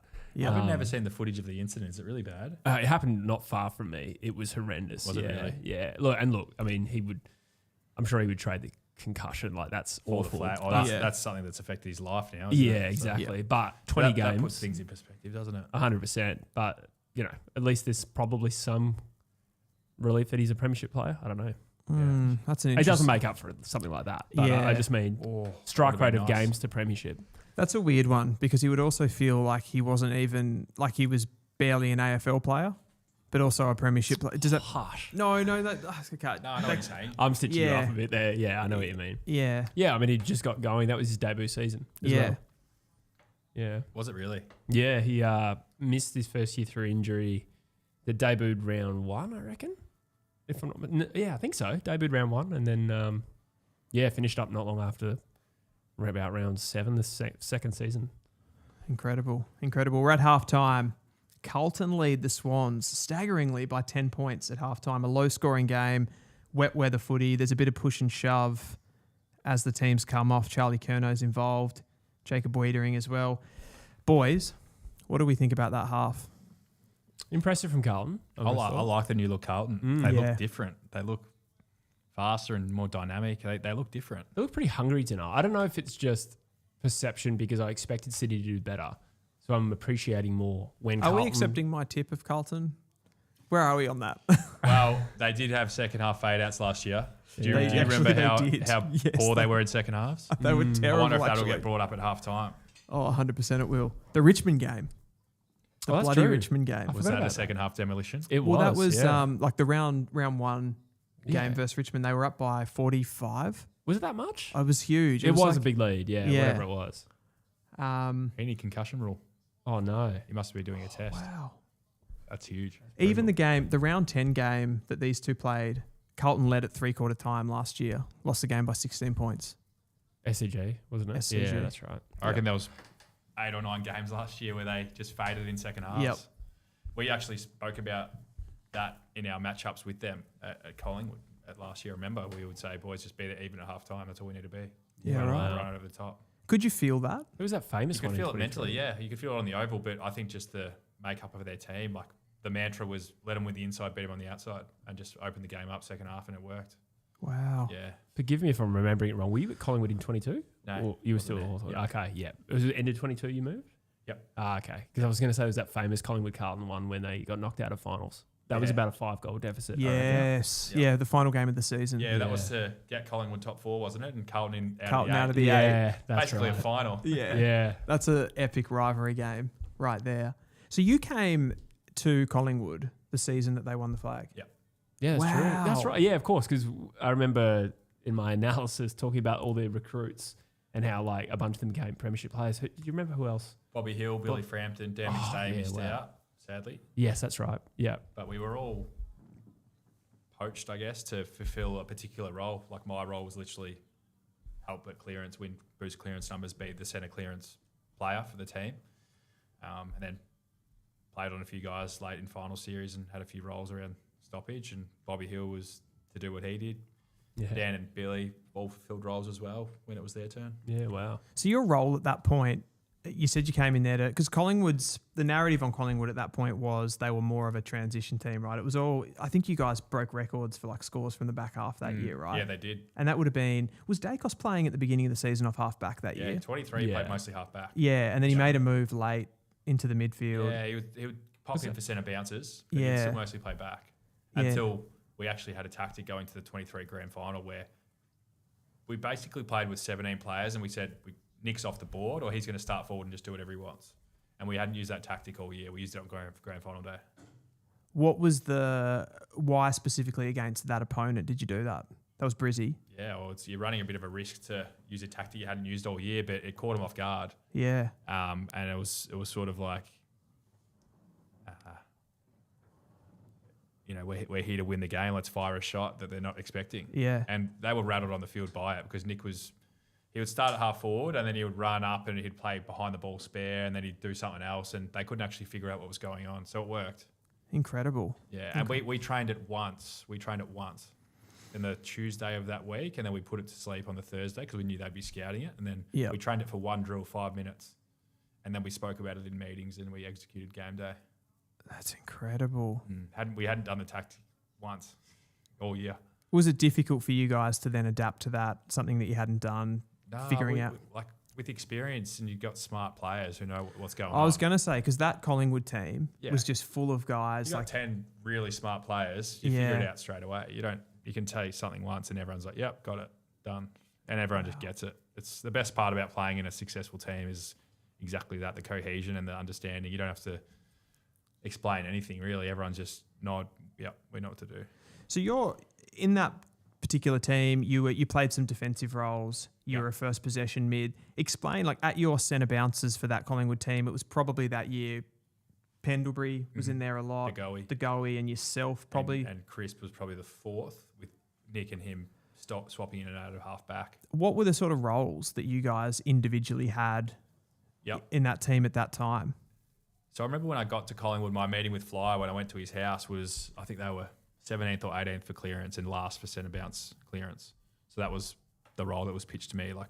That's the area. I don't know what the numbers were that year, but effectively one of the midfielders is always more of a defensive bias, so patrol the middle of the ground. 2 attacking mids, so ball hunters, essentially. Yep. I was so Pendlebury was the defensive mid. When he was off the ground, I was the defensive mid. Is that more, when you say Pendlebury was a defensive mid there, is that more of a role or a position? Both. Yeah, okay. Yeah, so it's you don't go hunting the footy. You play sort of, apart from at the stoppage, you play 30 metres behind the play.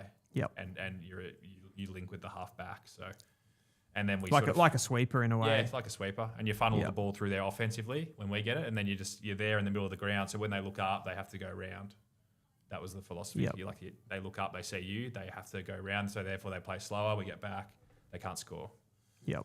A lot of teams do it. Richmond did it with Cochin. That was his role in that era of premierships. He would sort of patrol the middle of the ground.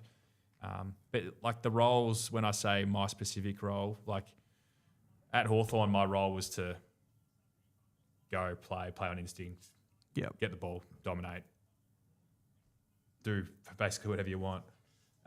Whereas Collingwood, it was very structured.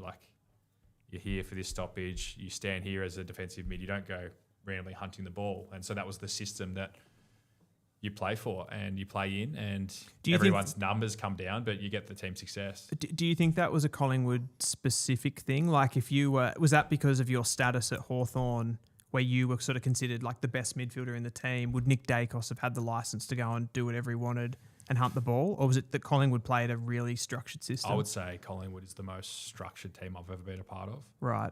So Nick, yes, probably has a little bit more license, but there's still parameters even for Nick Dacos. So I even think, it's a tough one. Even for Nick, I would even actually release the shackles even more for him if I was coaching. Maybe give him a bit more license because, I think he just makes good decisions. Yeah, he's going to live and die by the sword. He's mostly going to get it right. He's mostly going to, if he gets the ball out of position, he's probably going to get out of it and create something. So, very system-based team, but I would allow a bit more freedom for Nick because he's just so good. Yeah. I mean, it comes back to that conversation we had before when we talked about how Collingwood would sort of orchestrate or manufacture the marks inside 50, even if you thought the player could kick the goal.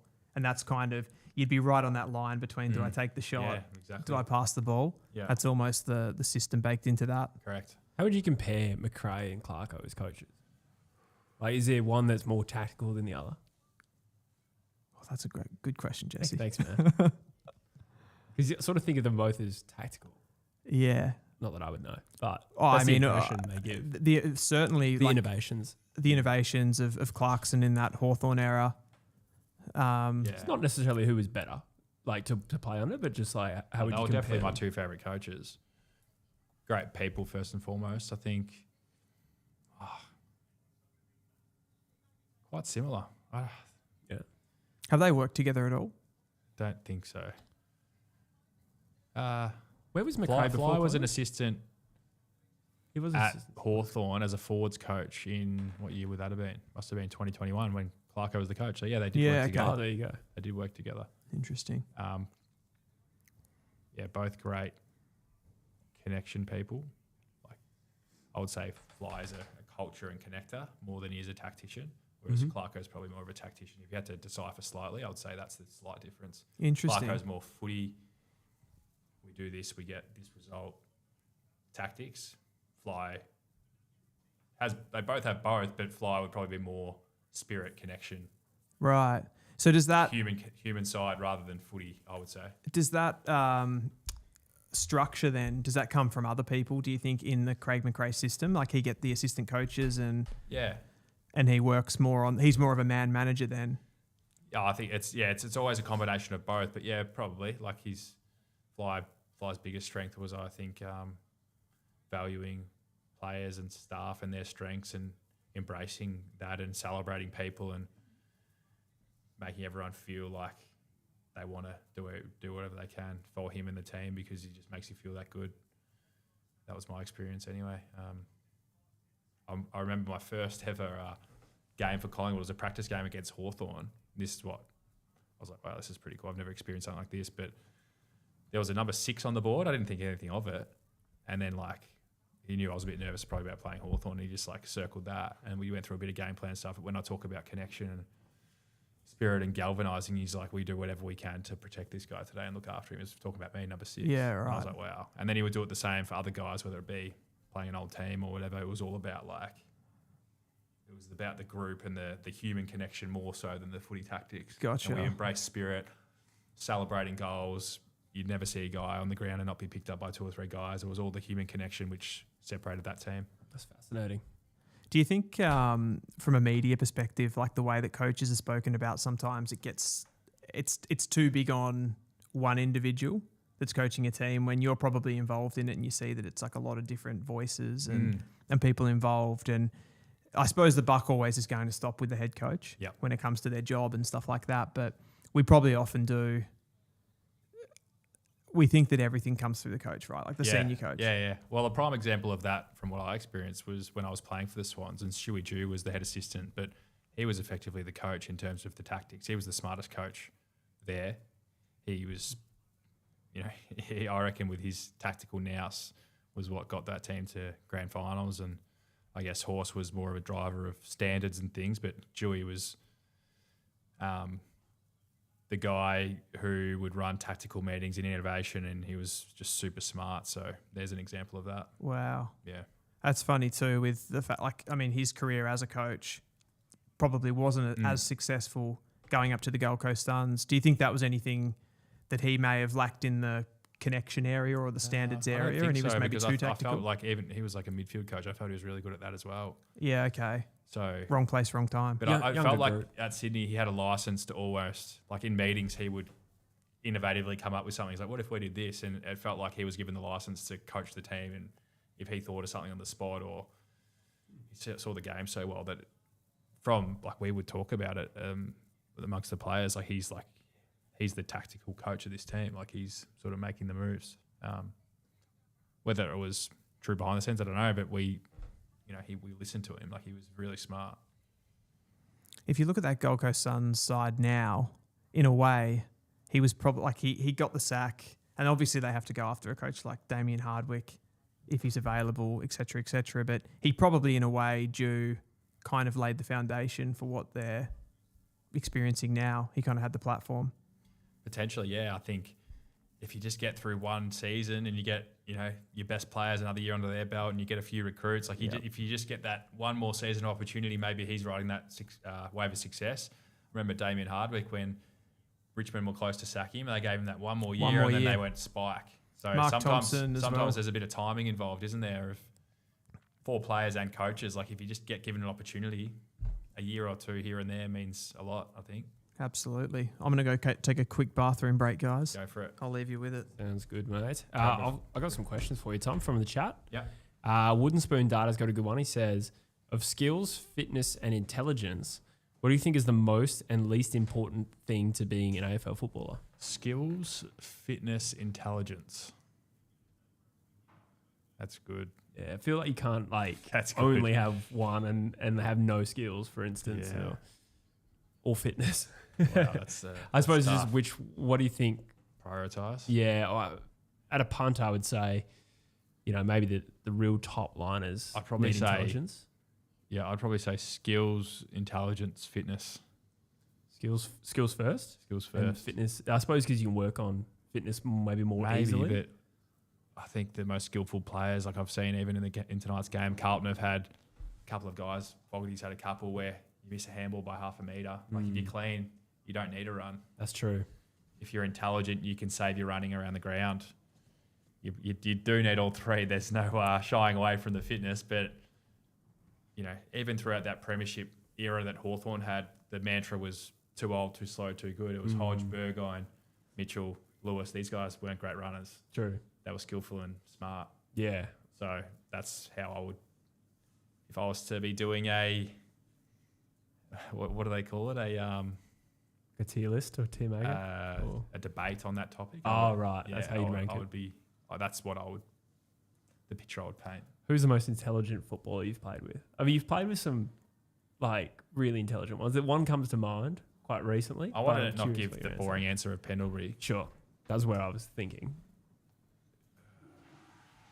I mean, young Nick, for a young player, is pretty damn intelligent. Yep. Talked about Adam Goods earlier. Let me have a think. Yeah, sure. It probably is Nick. Really? Yep. Yeah, right. He's so smart. Yeah. I mean, the answer doesn't surprise me in isolation, but when Pendlebury's sitting right there, I just asked Tom who was the most intelligent footballer he played with, and then after a moment of thinking, he was thinking Nick Dacos. Over Pendles. Yeah. Oh, yeah, it's a hard one. It's a hard one to quantify for a start, but Nick, Luke Hodge was pretty smart. yeah. Like, I think because he was such a leader and commander and so tough in the contest, that because he has that trait that probably is his one wood and he's known for that, means his smarts probably don't get spoken about as much, but he was really smart. Yeah. Thanks. That whole team, that Hawthorn team in particular, just seemed like the smartest team, Yeah. if that makes sense, in terms of footy IQ, right? Yeah. Just so many of them. I mean, Stewie Jew is one of them in 08. Well, I remember You just talked getting to about the him. club and Hodgie was there, Birchall, Roughhead, Burgoyne, and these guys won't mind me saying it, but they all can't run. Yeah, right. They're not great Yeah, runners. that's true. There's not a But lot of you go back to the skills and intelligence, they rarely miss targets and they know how to get around the ground and they know how to save their energy and when to go with full tilt, and they were pretty successful. So No, that's true. Do you reckon that's smart players with a skillful is pretty lethal combo. That's true. Do you reckon players like that might get left behind a little bit in the modern era with the two-way running and the demand on that sort of stuff? You might leave a genius to rot in the VFL or waffle. He might be the smartest footy IQ player, but Yeah. it's an interesting one. Yeah, I wonder how recruiters see it, whether they get not conned into that, but I would rather a player like that than a super fast unknown player. I just think they make smart decisions in key periods of the time of the game, in key moments. A smart player doesn't make an error that a dynamic fast player who isn't thinking as clearly might. They might get away with one and break away and kick an amazing goal or do something freakish, but I think percentage-wise, a smart player is going to get it right most of the time. Murphy Reed's a good example. I was about to bring up Murphy Reed. It was literally where my brain was. Yeah, for a player that was sort of doubted around that stuff, size, contested game, speed, those were maybe the weaknesses Yeah. on his draft profile. Yeah, I think it was Just does not mainly matter. athleticism, really. Yeah, just being yeah. able to run, keep But- up with the Really? big guys. Doesn't yeah. matter though. I like Adam. him. He's so good. Even these little handballs he does over his head. Like, Yeah. so clean. A lot of that, even watching him in his draft year, sometimes when he'd do those handballs, you would honestly think to yourself, is this going to work at AFL AFL Yeah, level? good point. It does, apparently. Yeah. I remember seeing like in his draft year, I remember seeing a lot of dinky kicks. And I remember thinking like, oh, that doesn't look particularly aesthetic. But then they would always find someone perfectly weighted in an acre of space. And I'm like, he knew what he was doing. I know, but you even watched some of those things and you went like, oh, you know, I don't know. And there was there was moments where you would see him get like pressured, run down, and you're like, oh, maybe, you know, at the top level when the players are coming at him. But now he just looks kind of like press resistant. And his first step's actually pretty good. He looks quicker. I think that can save players who maybe don't test that well. But like, I've seen him get hemmed in and just do enough to get out of trouble. Some of that's IQ as well, but like he's actually maybe a little bit quicker than what you think. 100%. I've definitely seen him at times since he's been in the AFL, like tearing back towards goal and thinking like he's running with someone that's quite athletic and he's not getting behind them. Another player like that is Harvey Langford too. Okay. Who I thought would struggle because he was particularly slow. True. Like I think he ran almost his 20-meter sprint, for example, was like a 3.3, getting up around. Really? Yeah, getting up around that. That's like very high. It was quite slow, but you watch him playing AFL. He knows where to go to get the ball. Super smart player. Skills are really good, and he doesn't look out of place, does he? No, reminds me of a young Dan Venables. Yes. Back to the Eagles references. I'm leaning into it now. Guys, Sydney are back out on the ground here. What is going to happen here? They couldn't possibly win this, could they, Carlton?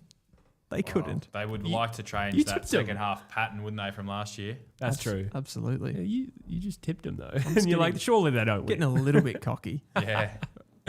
I've just had a text randomly from Oleg Markov, so I'm not sure who asked the question before, but I'm just about to ask him how his home reno's going, so I'll have an update I love in that. the next 30 seconds for you. Rogie will love that. Thanks for I that. might even dial him in.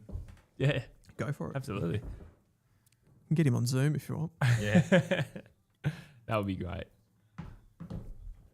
Pitto v Grundy. Here we go. I reckon Pitnet's done all right in the ruck tonight. He competes well. I love playing with him at Hawthorn. Cripps, I know, loves playing with him. He's a really good tap ruckman with the finesse of his hand. I was going to say, I think it was, so last season Carlton were pretty bad from a hit-out perspective, but TDK was the number one ruck. Yeah. But I think it was the season before where it was mostly Pitnet. And they had the best, what's that stat? Not hit-out to advantage, but like ruck gathers, or gathers from hit-out. Yeah. That's basically the connection between mid and, in a statistic, it's a connection between mid and ruck hit-out of you them winning the clearance. Like the Pitnet to Cripps combination was like the number one in the AFL. There you go. So Cripps loves playing with him from a point of view of he knows he's going to get the ball because Pitto puts it on a planet, where DeConing might win the hit out a touch more, but he was very slappy with his hands. Like you can sort of visualise him at centre bounce tapping it out a bit further. Not as good for the inside mid who wants a clean ball, but DeConing had great follow-up. But from a mid's perspective, clearly you want to win the clearance, you want the ball, and having guys like that who can put on a platter for you is Totally what you want. Ben McAvoy was that for me. He was, mate, he was unbelievable. Really? Yeah, he was incredible with his hands. Just the hit outs. Just he's like he again, not a guy that would run and jump and slap the ball and look fancy, but he would literally grab the ball and place it in your hands. It's interesting because I reckon sometimes when you're like just watching footy, so Carlton got the first. Ashton Moyer has kicked the first goal of the second half, and Carlton are away. Just back on that, I reckon is like just growing up watching football. A lot of the time, it's an unappreciated craft for the general footy fan. You sort of go, you put everything on the mids, and you think the mids just get the ball, win the ball, and you don't appreciate that art of the hit out. Yep.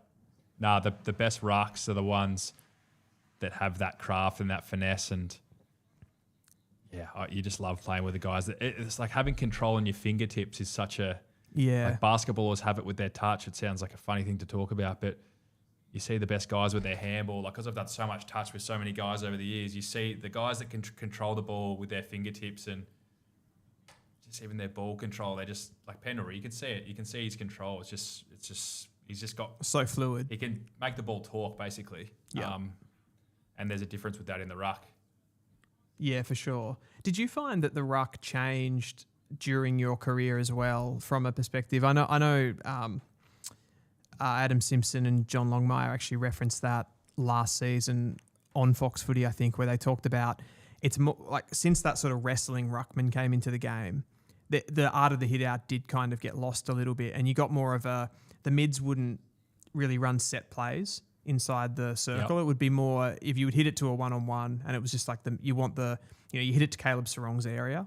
Yep. And you just want him to try and win the ball against his opponent. Yeah, with good craft. Yeah. Yeah, you're probably right. Yeah, I think. Did you notice that in real time playing midfield? Yeah, like you could see it with rucks all the time, that the ruck that was considered weaker would literally, a tactic they would use that we would always scout at the clubs I was at. That's a great goal, by the way, from Pito. Wow. Pitnet. He socketed one out of the air. But let's just say, are you right or left? Right. You're right. So our tactic was always, let's just say, Ben McAvoy. If we knew that you're a right-hand ruckman, every stoppage, no matter if we were on the attacking or defensive side as the ruck, because most teams traditionally everyone's on the defensive side. Yep. Our rucks would start on their preferred hand. So like you're going to beat us, but I'm going to take this hand away. Right. You're going to have to try and finesse it with your left, which you're going to be more uncoordinated with. Therefore, your taps aren't going to be as effective. Gotcha. So that was a tactic we used at clubs I was at. Take away their hand with good ball control, and you let them use their uncoordinated hand, and they can't be as potent. Gotcha. And you guys, like as mids, right, you structure up at a centre bounce, for example, pretty much in those hit zones too, right? So if you're, like you said, if your ruckman's a right-hander, you want to kind of be in that, I guess, like 45-degree area, the space between there, and then you want to try to get your players into that space. Correct. Yeah, spot on. Yeah, that was... it's like knowing which foot someone kicks with, which hand they tap with, like all those little things add up, I think. Yeah. And the smart players you will never see a smart player get stepped from not knowing which foot someone kicks with. That was the main thing that you need to know, I think. Like you can scout new players as much or as little as you want, but I think the main thing you need to know is which foot they kick with, so you don't get stepped on the inside. Yeah. Make a fool of yourself. Yeah, wow. Spaniard's asking, how was Mason Cox versus Darcy Cameron as ruckman for you? That's on sideline. Yeah. Against each other, or? Like who did you gel better with? Oh, yeah. Who did you like the taps from? They were both pretty good. They were both pretty good. I remember. Well, I would say the good thing about both of them is they can both mark the ball. I think Darcy Cameron's probably the best intercept ruckman mark behind the ball. Yeah, Oxy can take pretty good marks ahead of the ball and play forward. So that was we never always dominated tap outs and clearance. Like we were always sometimes, funnily enough, set up to lose clearance. But in terms of what those two guys brought, and as another asset around the ground with their marking ability, that was something that other teams probably didn't have. So, but we probably weren't ever dominating games with hit outs and pure clearance. But those guys were great competitors. We never really got smashed. No. Always break even at least, and then they get their marks around the ground, which they're bloody good at. When do you remember that being a conversation? You mentioned there like structuring up to lose clearance. Yeah. Was that something that you always had and was always discussed in your football career, or was it something that changed? It was something different when I got to Collingwood. I've never heard of this before. Wow. I wouldn't say, maybe structure up to lose might not be the right terminology. Sure. Structure up to allow them to win clearance on the inside, but own the outer layer of the clearance. So every player owns the outside layer. If they win on the inside and they get a little grubber kick from inside that imaginary circle, we live with that. But if the ball gets to the outside, we win the game on the outside. That was pretty much the mantra at Collingwood, was we just going to beat every team on the outside. Do you think was that built around any particular players? Like was that built around Nick Dacos and Jordan De Goey? Personnel? Yeah. Maybe, yeah. It's interesting. Or whether like it was... Pendlebury was massive on it. Like he found that as that defensive mid, that if a ball was cleared from, if he's in that sweeper position, if ball was cleared from inside the stoppage, normally it's not a clean kick, and he always found he was first back to create a 7v6, or if there's only 3 forwards and high backs, then it's a 4v3, and he was always first back to create the 4v3. Gotcha. So play the outnumber game from the back half. And from from a centre stoppage, would that just look like, would you sort of, you're trying to push your opponent closer to the centre? Oh, McInerney's just got 2 in a row. Sorry. Mac. He could have a breakout year, I reckon. Just signed a big extension? Yeah, he did. Yeah, that's right. Yeah, I rate him. So I got a good question here from Spinkscapes as well. Who was the hardest ruck to counter against at clearance? And he's led you to Nick Natanui. That was not me, but he is a West Coast fan, Spinkscapes. He would have been so good to play with. Yeah. Natanui. Yeah.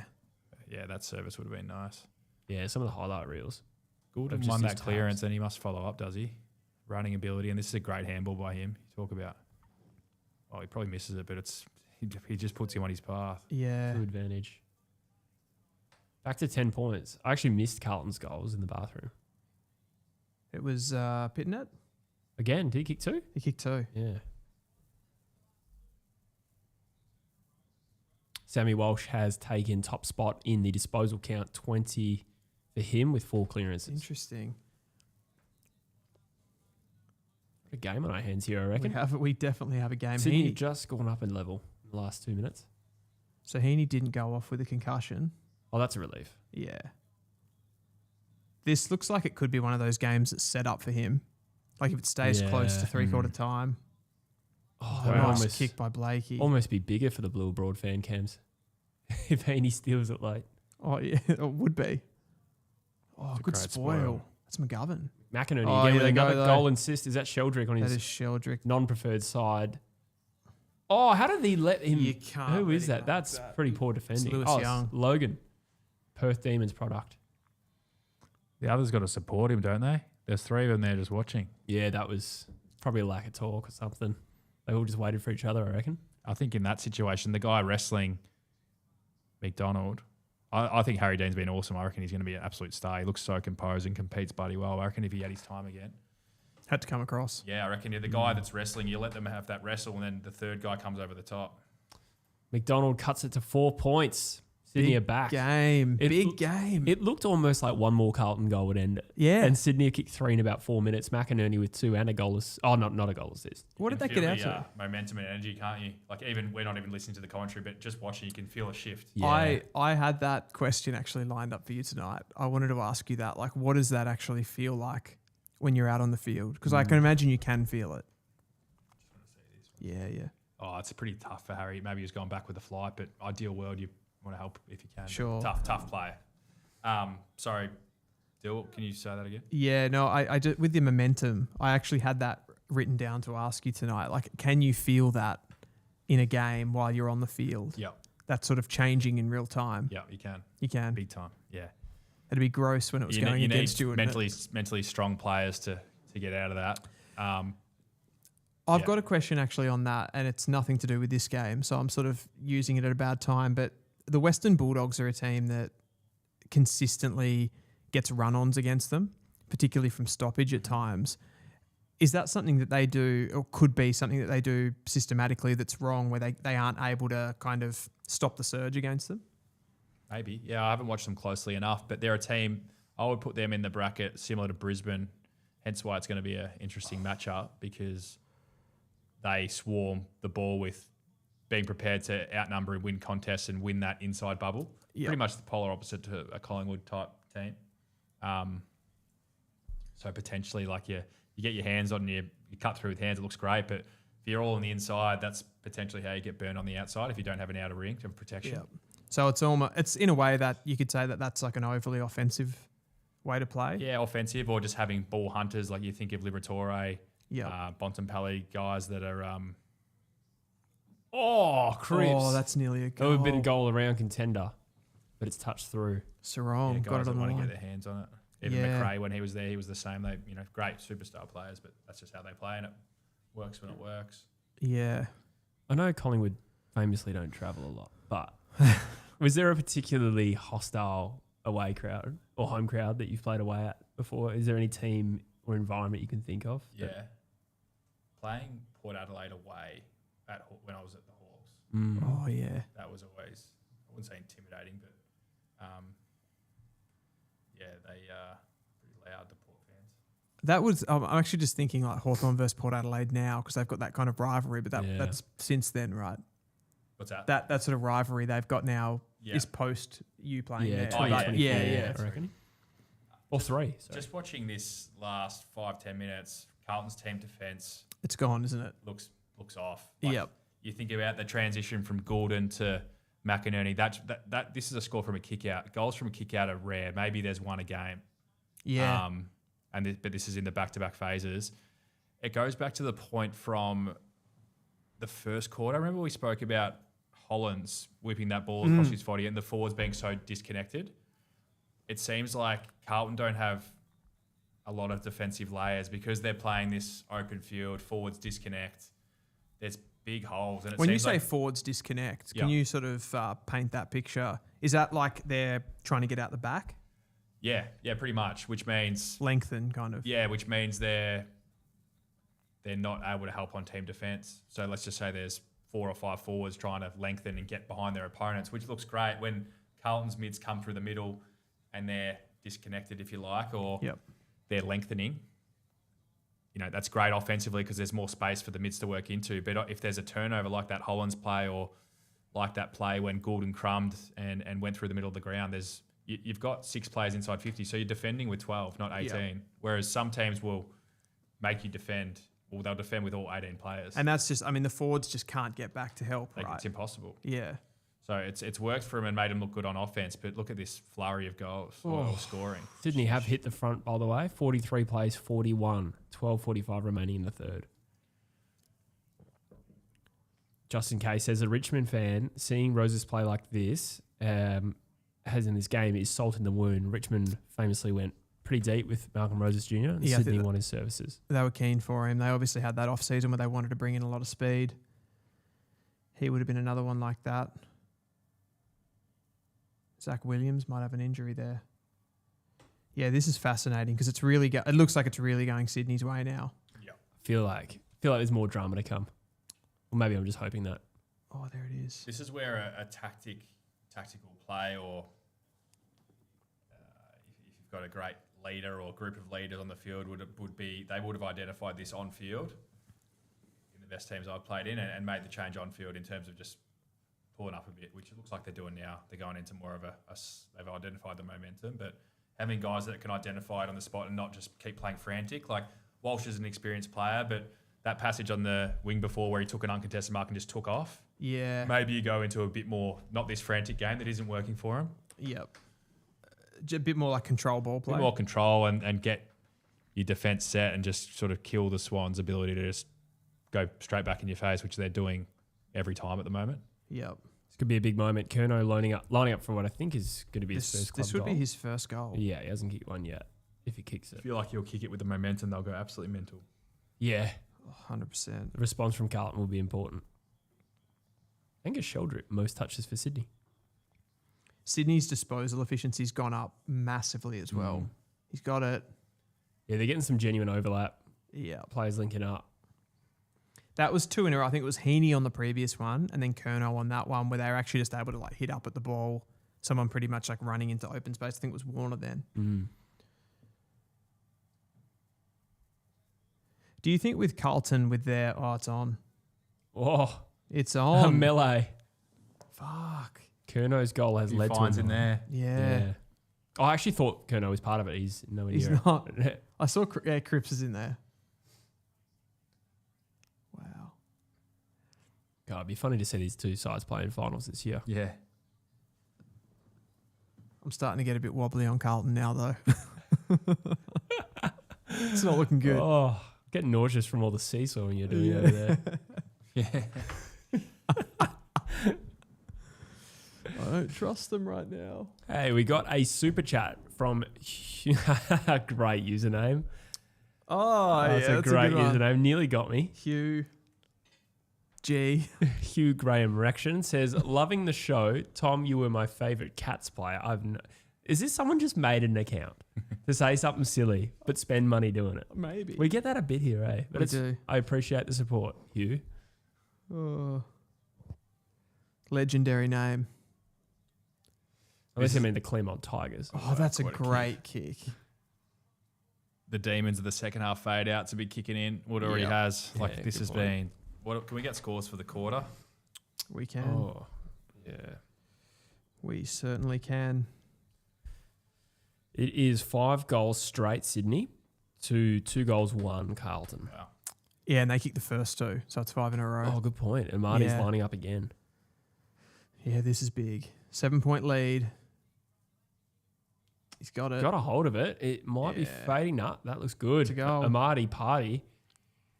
is something I'm never going to say again as he kicks it out to a 13-point lead. This is why I don't commentate. Yeah, it's not. Oh, they're on again. They'll pay a free kick soon. Yeah. Yeah, there's a bit going on. Patrick Cripps is leading the way. That's him on top there, isn't it? Or is it Hayward? Yeah. I like that they're flying the flag. Yeah. I think the fans love that, don't they? A few scraps. 100%. 100%. I mean, you can't really say Carlton haven't given this a crack. Oh, no. It's just this fade out. Yeah. Sydney have dominated. It seems and more it's of a come quick. systematic thing than an effort issue, I think. Yep. Defensive system, which... Where's the... So, like, they're still... Carlton, they're still 94 contested possession to 77. So they've sort of maintained that lead. Do you think that playing a heavy contested style like that can be more taxing? Oh, it's a bad turn. Another one. Florent. Yeah, I think so. And I think under panic, those players go more to... how do I word it?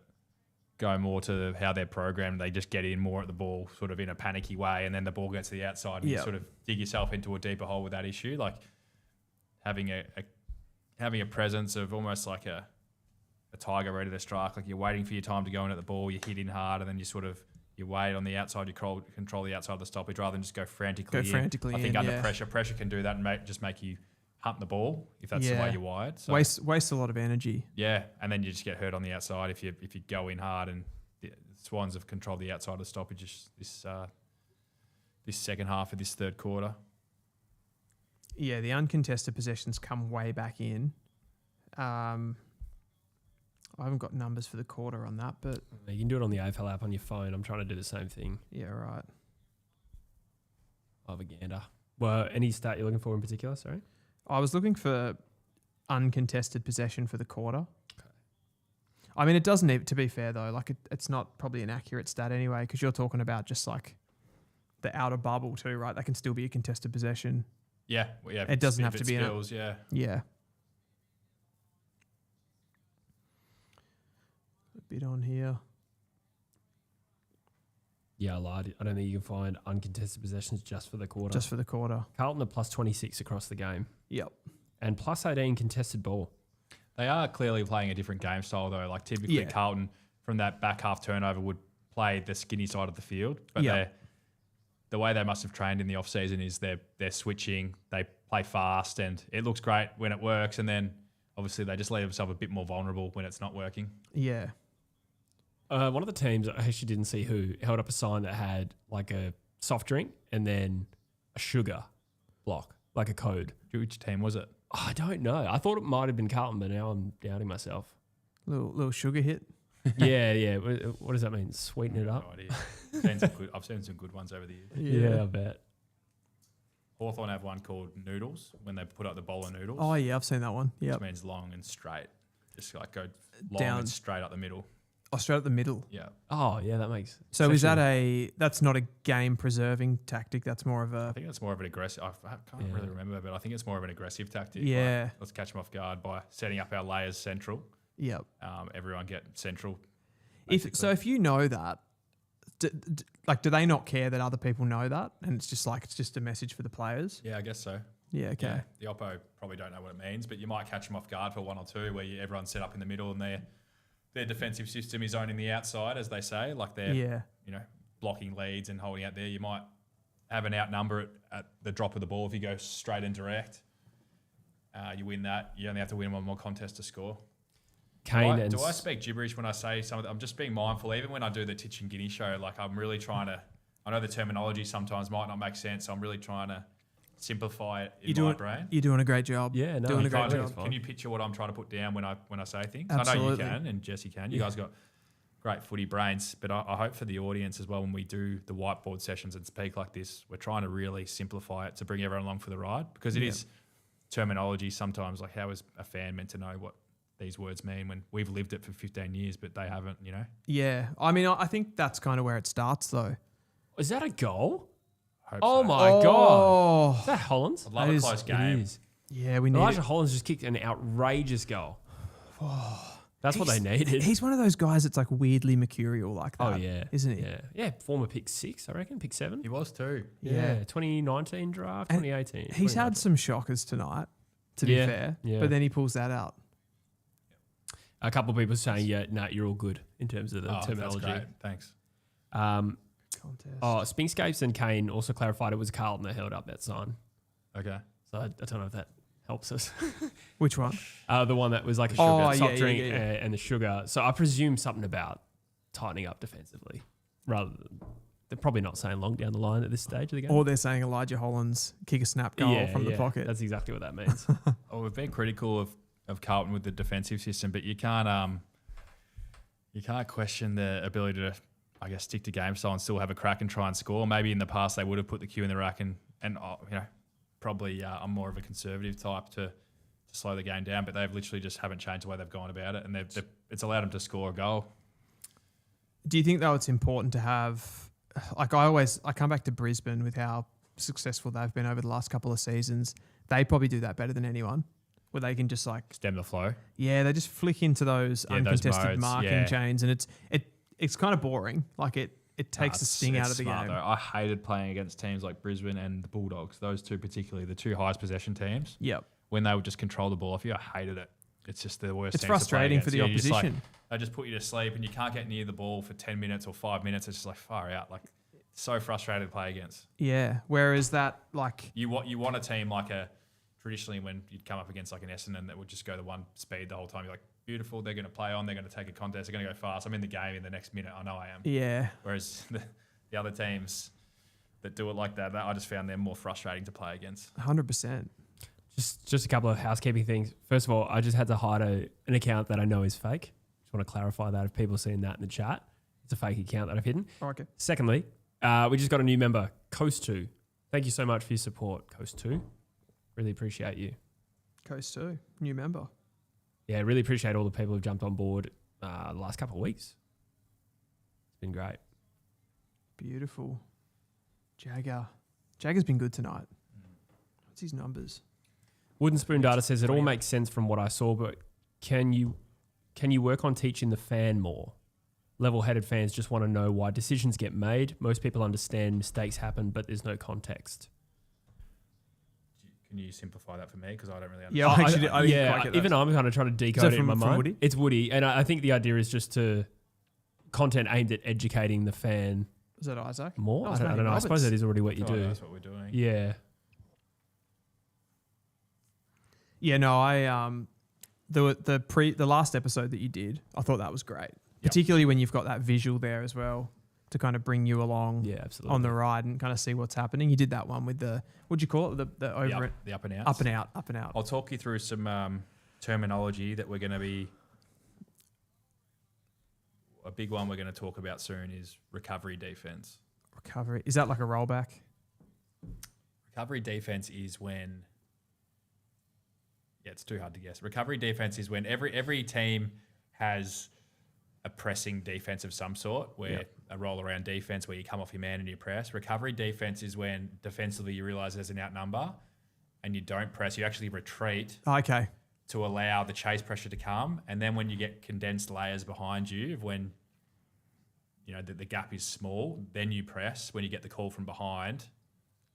Is that instinctual? Or is that like a specific thing that clubs have at a certain layer? Again, smart players can recognise the situation and do it naturally. Yeah. And then retreat and then know the chase pressure will come. And then when they feel or they get a call from behind them that, you're good to go and press and get in their face now. And then when they pop the handball, they've got the defensive layer behind them. Yeah. Are you with me? Yeah, no, I'm with you. Yeah. I'm trying to find out in my head how difficult that would be to have actual triggers versus being like, I've just got to like make that split second decision, but that comes down to which players can little handle. bits of recovery defense all over the field. If you blindly press all the time, you just get. Guinea used the word leapfrog the other day, or bunny hopped. Yep. There's always little bits of it might be a 3 meter recovery defense and then go, and you're just waiting for your defense to condense. I've got a question here for you. Do you have opposition players who you actually target? Say in the back line, you're playing like you're pressing up on them. Yep. Do you go, this guy is not very good on the ball? Yep. I'm going to get in. He's the guy that's going to turn it over here. Yep. and we're going to pressure him. Yeah, I won't embarrass any. We want No, names. no, no. Any back pockets out there, but yes, we would. The teams I've been on, and again, defensive players in the forward line. Let's just say Jamie Elliott, he was good at it.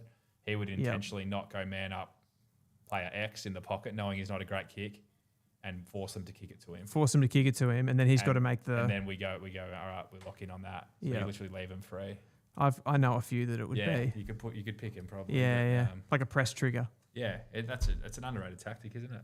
100%. McInerney having a massive quarter here, just taking another mark inside 50, a good strong overhead mark, and lining up for his third. Wow. I really hope he doesn't kick this for the game. I know what you mean. Yeah. 13 points. I think if this got out to 19, he's got it. Big quarter. 3 goals, 17 touches. And a 5-year contract to go with it. Yeah. Far out. My Blues are dying. There's I remember reading a post about a study about athletes. I think it was an American study that perform most strongly in contract years, and then there's a regression. Once they enter the more lucrative contract. Do you have any thoughts on that, Tom? In your experience, is that a relatable thing for you? Not relatable for me, but maybe a certain type of player who you don't want to pigeonhole everyone, but potentially some guys with super talent can flick that switch on and off when it matters. But, Again, you don't have to name names, but have you seen that? Yeah, I've seen it. Yeah, definitely.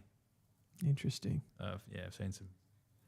I think I've got a story. It might be an off-air story actually. Okay. I can't. It's not appropriate for this. That's good. I think fans kind of probably see it as it's such a privilege to play footy at the top level, so they would never think that you could. I mean, people know this stuff, they read about this stuff, but you kind of think that it wouldn't.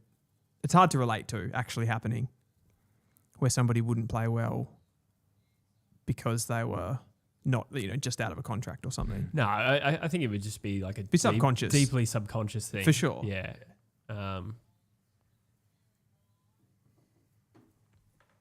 Yeah, I think a lot of fans sort of have that default belief that because you paid a certain amount, people aren't human. It's like again, forgive the Tim Kelly West Coast reference, but it makes the point perfectly. TK came out and said, start of last year, he'd started to lose a bit of love for the game, and he got absolutely slaughtered because of how much money he's on. Pito's been unbelievable. Has he kicked 3 or 2? He's kicked tonight? 3. That's 3. He's kicked 3 goals. Big goal too. Keeping him in it. He wouldn't have ever kicked 3 He's goals. kicked 2 way. forward stoppage goals this quarter. Crazy. Spaniard's got McInerney into the game day squad. Well done. Oh, I think I had him too. Posted mine earlier. I haven't memorised who I've got in my team. Yeah, that's huge. Little sidestep. Sold a bit of candy. How many stoppage goals would get kicked on average? Forward stoppage Forward goals. stoppage goals? Yeah. 3 against is a big. That's a big number. That's a big number. Yep. Yep. 2's. 1 and under is about pretty good defensively. Yep. Yeah. I've only got Grundy and Curnow on my bench playing tonight. Are you super coach or AFL Dream Team? We are Game Day Squad. I'm so glad you asked that, Tom, because we're in partnership with Game Day Squad, which is a new, relatively new fantasy platform. Okay. And you recruit players by opening footy card packs, Cool. Digital ones. And it's cool. One thing I like about it is you get more points for a goal. Is that all? Gordon's just missed. He's come to life, hasn't he? Far out. Has he been? Can we get his disposal numbers? Yeah. I feel like he's coming this quarter. I reckon he's had 10 this quarter. Is he playing on the wing or playing midfield tonight? He's got 18 overall. I'm just going to try and get the breakdown. I'll be able to get a breakdown too. I feel like he's coming down that open side constantly at the moment. Oh, Warner. Oh, it's a poor kick, actually. Walsh up to 25. Cooper Lord's still in second with 20. Tackle. That's holding the ball. Has to be. I reckon the Carlton guys will actually have slightly higher numbers than the Swans guys. Yeah, you'd think so. They got a fair few more disposals. He's had in 10 general. this quarter, Gordon. Oof. 8 Wow. kicks, 2 handballs. He's top disposal getter for the Swans. Yep. The Swans Equal. kicked 8 this quarter. McInerney's had 5 and 3 goals. It's opened up 12 goals this quarter, 8 goals to 4. Yeah, I mean Carlton like Tom said, like it's their defense is Oh, just. wow, that is an absolute roost. That's his second as well. Yeah. Is that Sheldrick? No, that's Nah. Roberts. I thought it was Sheldrick at first too, but Sheldrick's had a pretty good game too. So where's Matty Roberts playing? Because he's played most of his footy as a halfback distributor. Doesn't feel like he's playing there tonight. What's happened here? We're at 74-54 for those who cannot see the score and listening along. It's a great goal. Far out. It's a huge kick. That's travelled at least 60.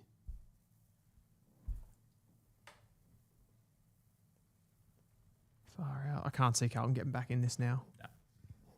What is it? 3 or 4 goals? Yeah, 4 goals. 20 points. 20 points.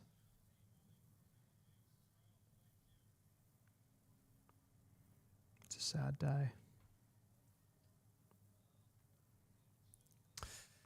Not Very Supercoach says, do clubs pay any attention to expected score? This is literally what we spoke about pre-game, or what I scouted last week. The leapfrog. I haven't seen this many goals running through the paint from centre bounce. Yep. And that just Wow. happened again. Keen to see this replay and how it happened, but Yeah, I missed it. I was talking. I looked around and I was like, oh, it's a replay. In this quarter, the Because- amount of yeah. times that a Sydney guy has come out like the front of a stoppage. Yeah. yeah, exactly right. It's a bit of fire in this one. We're up to 26 points. 9-goal third term for the Swans. Is that another free kick, is it? He's giving away a free crippler. Oh, Oh no. Oh, and it's McInerney. oh. Spaniard will be happy. Oh no.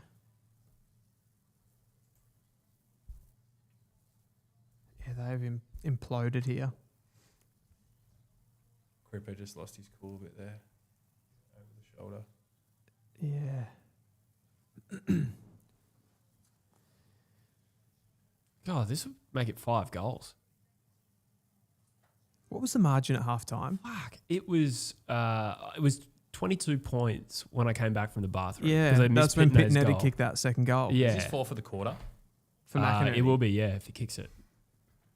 There'll be a scrap 100% if he kicks this. Oh, he's Oh, missed it's a reprieve. He's missed to the left. It's still a 49-point turnaround in this quarter. Fuck. You could go back to the Richmond game of round 1 last year for Carlton, and it's almost the same thing. Yeah, I mean, last year we saw them have a bunch of injuries. I can't remember what their preseason specifically was like. But Oh, I they feel did. Like, I They feel did. like they've been relatively okay in terms of their preparation. Obviously, I can't see how they're training, but in terms of availability. Well, the only big ones would be Nick Newman, who missed a lot of football last year, and he's got a 2-match suspension, and also he was coming back from a bad injury anyway. And the other one would be Adam Chera, hamstring. Oh, yeah. Oh, he's just not playing, though. But I'm more speaking to their fitness and the ability to run out games. And it's like, have they had a full preseason? I suppose there's the opening round element, but neither of these sides played finals last year, so... Do you put these lapses, though, down to purely a fitness thing? Or I was going to say, from what my observations are tonight, maybe last year. I think last year, maybe. From what I'm seeing tonight, I would say it's more system, and Yep. maybe they're instructed to do what they're doing. Like they look fast and dynamic, ball in hand, and open the field up, but they look vulnerable the other way. So I think it's more. I don't think it's fitness at this point. 3 quarters in, maybe the fatigue factor kicks in late, but to this point, the scores this quarter look system related to me. Do you it's sort of almost in a way, it's hard to believe that you could be out. You could be watching an AFL game and one team is considerably fitter than the other. Do you ever feel that when you're out there? Oh, Papley got another one. Sorry, that is 10 goals for the term. Is it really? It's crazy. How many goals from stoppage, I wonder? It feels like a lot from stoppage. Yeah, I don't think we can get that live. We can't get data. that live. Yeah.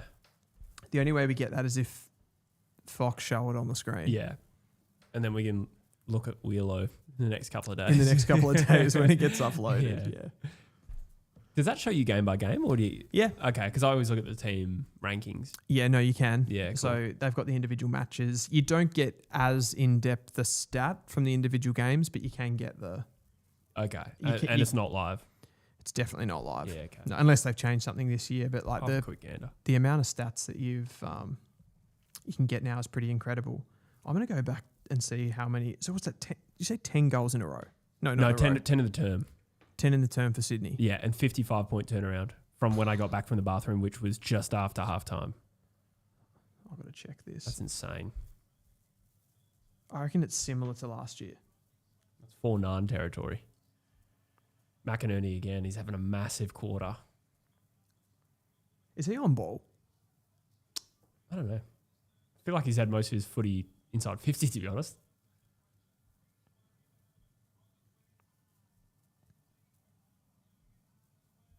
Hollands. Carlton just... Well, they need to do more than stem the bleeding. They need to respond quickly. Doesn't feel like Sydney are going to slow down. They surge the ball inside 50. Amati.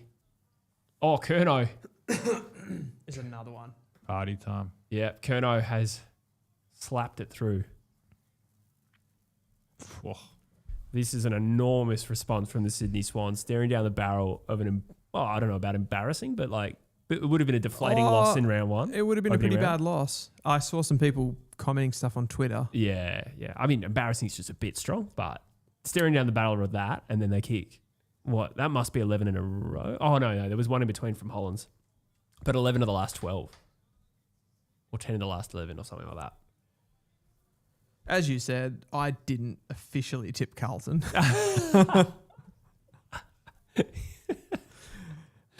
There was no very unofficial tip there from you. That was expertly done. No jury would convict. Yeah. It was a tip that I would describe in court as unofficial. 12 goals, 2 in the quarter. Somebody, Wooden Spoon data clarifies. Has it been that many? 12 goals. I thought it was 11. Goulden again. No, it's 12 goals, 2. Yep. And Carlton have still kicked 4 goals. So it's just been open. Yeah, it's been so it's been open. so open. 16 goal quarter is enormous. Warner, another shot on goal here for the Swans. Far out. No, he's missed it. 40-point margin. Do you think that centre bounce thing, Tom, will, and when I say that centre bounce thing, as far as like having more scoring, being able to get it to the outside, get out the front like that, do you think that's going to mean that these momentum swings are even like escalated even more? Maybe, yeah, maybe. Until you can reset at another stoppage or,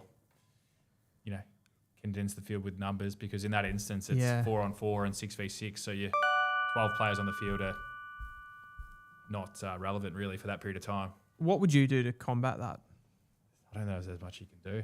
You just You got to just hold on. just hold on until you can get more numbers in the screen.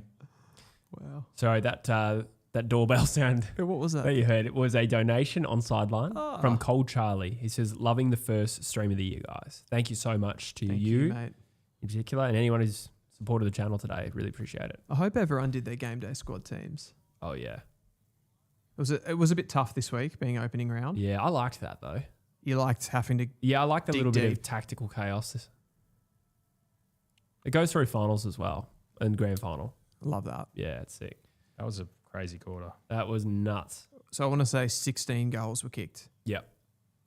12 goals, 2 to 4 goals. What was the 2. score at quarter time?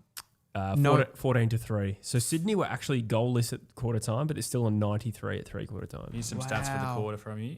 Here we Heaney, go. 2 goals, 13 touches. Goulden, 12 touches. McInerney, 3 goals, 8 touches. Big guns are firing. Yeah. That's what I consistently see Heaney do this. Yeah. He's such a told big. it early in the game. He said, "Do you think this is his It's set up for him. moment?" Yeah, set up for him. Yeah. Yeah. Like he doesn't play, like he doesn't always play 4-quarter games. And I think that's why Warner's probably the same though. I said it before. I said like there's an idea that Warner's probably a bit more of a less consistent player. But are they just both big? They just step up when the game's on the line. Both of those guys. Yeah. That's what good players do, isn't it? Yeah. Like they were not really as noticeable the first half, and then they get going. As They the get game goes going, on. yeah. Goulden as well. I mean, Goulden was just running everywhere in that quarter. Yeah. Wooden Spoon Data says that was the equal 7th biggest score in a third quarter. Well, how many goals? Did they 12 kick? goals, 2. Equal 7th best score of all time in a third quarter. Yeah, mind you, I would have thought that's actually lower than I expected. 74 points in a quarter for a third term. I would have thought that would be higher. Closer up the ranking. Yeah. But there you go. Still impressive. Yeah. I guess there's been some shootouts where it just goes bang. Oh, actually, I interpreted that as 12 goals for Sydney being the 7th biggest score. But if you incorporate Carlton's 4 goals, that's over 100 points for the quarter. That's massive. That's huge. That's it's exactly 100 points, I reckon. It was. Yes. I do have my prediction actually written down here on paper. So Oh, yeah, right. No, you can keep that to yourself. Carlton by 11 points it was. Okay, good. Yeah. It's looking pretty bad. Did you do your tips for the rest of the games? Yeah. Who'd you get? Let me check my statistics here. I've already screwed this one up. Yeah, that was brave. I like how you tip Carlton, then at quarter time or half time, you're like, surely they won't win. Yeah. They were underdog. They are the heaviest underdogs for opening round. Is that right? Yeah. Yeah. Yeah, they were like 3. I don't know. I've tipped the Suns tomorrow over the Cats. Yes, I would do the same. Number of outs for the Cats, like Myers. I think Cameron's out. Yeah, Danger. Well. Yeah, Danger. Yeah, and Jack Bowes. The Suns didn't select Jamara, despite Jed Walter being unavailable. I wanted to talk about that actually in the pre-game. We didn't get around to it. Oh, we can do it now. What do you think about that? A little bit of a surprise, but I haven't really tracked how he's going there. So I take it maybe he hasn't put his best foot forward so far. Is that how you take it? You're not taking it as just I don't think it's a talent thing. like a management thing. Oh, that's true. I don't really have as in any idea. They're just kind of a lot of the external commentary around it has been that he it's around making him earn the selection. Fair. Which has been like a consistent thing. Like I kind of want to know with those situations, like how many examples of that working are there, where you have a player, particularly of this high profile nature, where there's been off field stuff, and then you go and play them in the VFL and make them earn it, whatever that means. How often does that actually work? Tough one to call off the top of my head. I suppose depends what the circumstance is.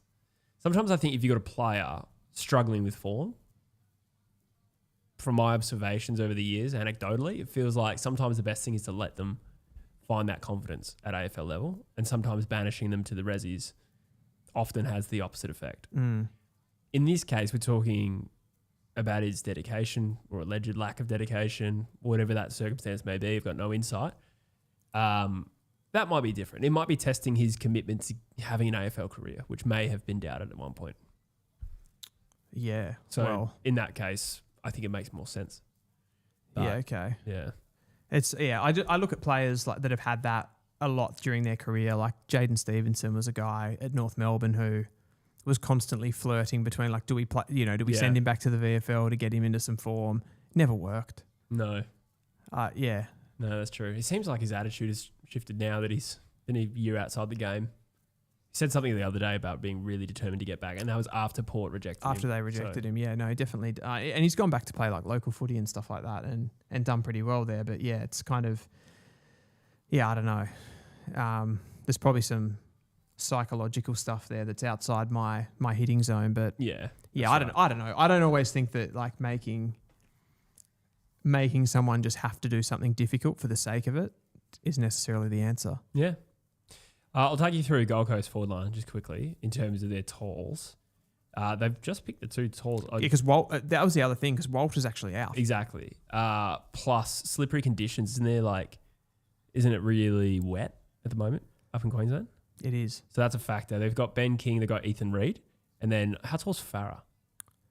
190. Yeah, 188 okay. or something. So like a medium. Yeah, and then you got Ben Long as well, who's a medium type. So a couple of like hybrid types, but other than that, a relatively small forward line. Yeah. So yeah, Ben Long's sense. a weird player, isn't he? Yeah.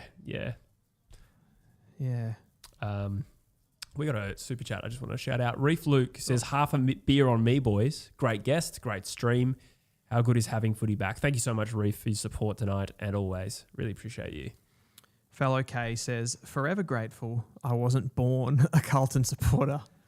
Unlike me, who was born a North Melbourne supporter. I was close to being born a Carlton supporter. Dad was Carlton before the AFL expanded. It's kind of a weird one to say that, isn't it? Because they're like equally the most successful team of all time. Yeah, I was listening to Terry. He went on Caden's podcast. And Okay. Yeah. And I did know this, but he just re-emphasized to me like how Carlton fans, there's a whole generation that have never experienced anything. Yeah. That's crazy. I mean, they were, when I was growing up in the 90s, like 95, they won the premiership. 99, they played us. That's true. They were still like a that. bit of a powerhouse then, and it was really the like early 2000s where it started to go to shit for them. Just haven't really been able to get anything going. Like fleetingly, oh, it's goodbye. I was a Carlton fan growing up. Were you Oh, really? were you? Yeah. How did that happen? Went to every Yeah. game. Father, Dad son. played at Carlton, and then he was right. assistant coach for a fair few years. He was the fitness coach, then went to assistant coach. So I would go to every Carlton game as a kid. I was always in the change rooms. Right.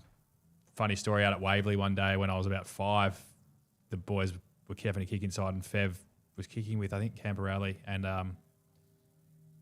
in a tight locker room and missed the kick, and as a 5-year-old knocked me out. No way. Flushed me in the face with a full-size footy. No way. Yeah. And that's why you want I want to get him on the for Collingwood. podcast and talk. He remembers it. I've spoken to him about it before. He's like, man, I thought I killed you.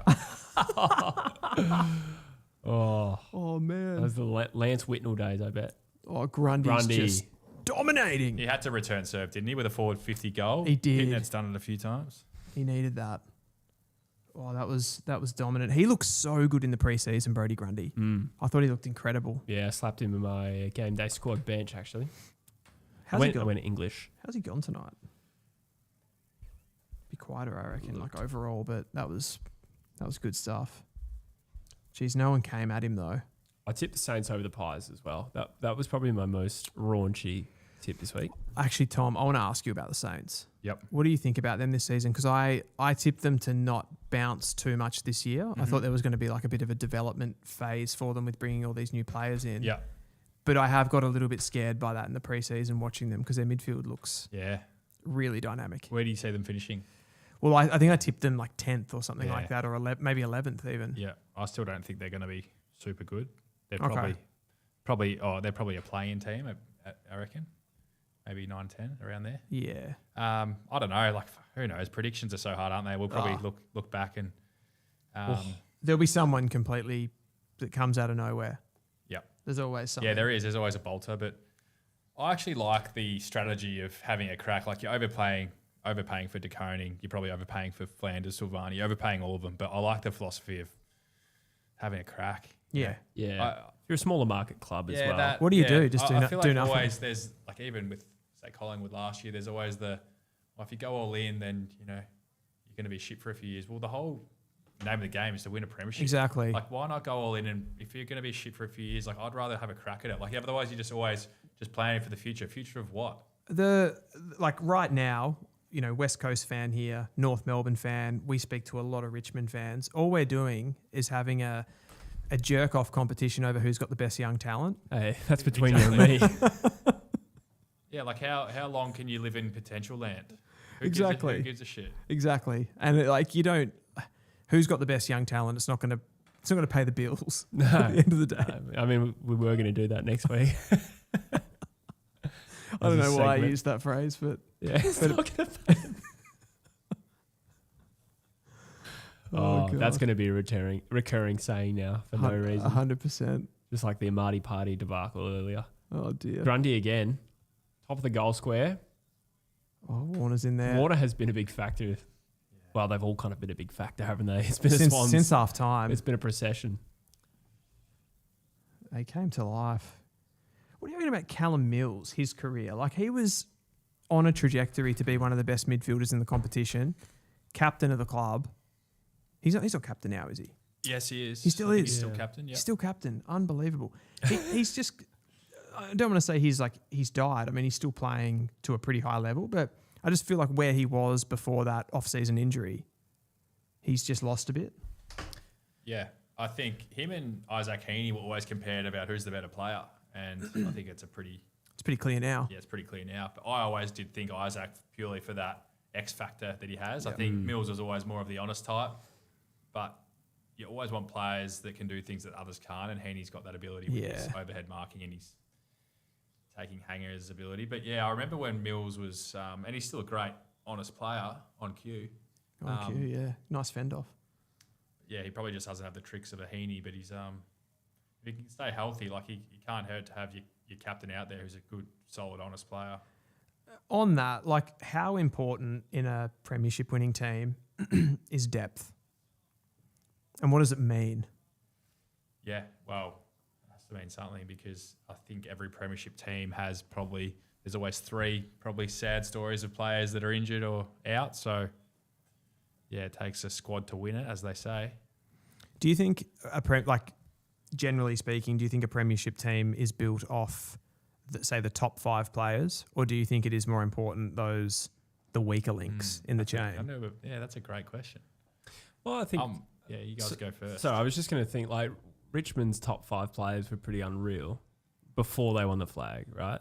Oh, maybe now You're talking about the dynasty. Yeah, no, I actually kind of rebutted my own thing in my head because Dusty's breakout season was 2017. So you could make the argument that his elevation was a big factor. Alex Rance was a star. I think Cochin was a star. Yeah. I always found him so hard to play on. He was one of the most competitive guys I've ever played against. I think the thing with Richmond was why people thought they didn't have such a star-studded lineup was because they didn't have that traditional... Because up until that point, a lot of the teams had always had 3 gun mids. Like going back, you had Judd, Kirk Cousins, and then it was Ablett, Bartel, Selwood. True. And they just didn't... like you said, they had an Alex Rance, they had a Jack Rewalt who's...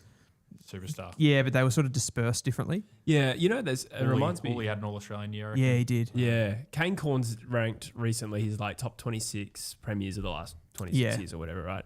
And he went individual seasons. He ranked teams that he didn't rank Richmond very highly because they were 3 distinct premiership teams, right? So 2017, he didn't rank very highly. Yeah, and one of his reasonings was around that, wasn't it? It was the fact that there were so many role players in it. But I suppose what I think of is like, if you're ranking the quality of a premiership team, going on individual star quality isn't the best way to do it because that's what makes a premiership team is that the amount of star players that were unheralded before that point, but worked so well and functioned together as a unit and played that unique style.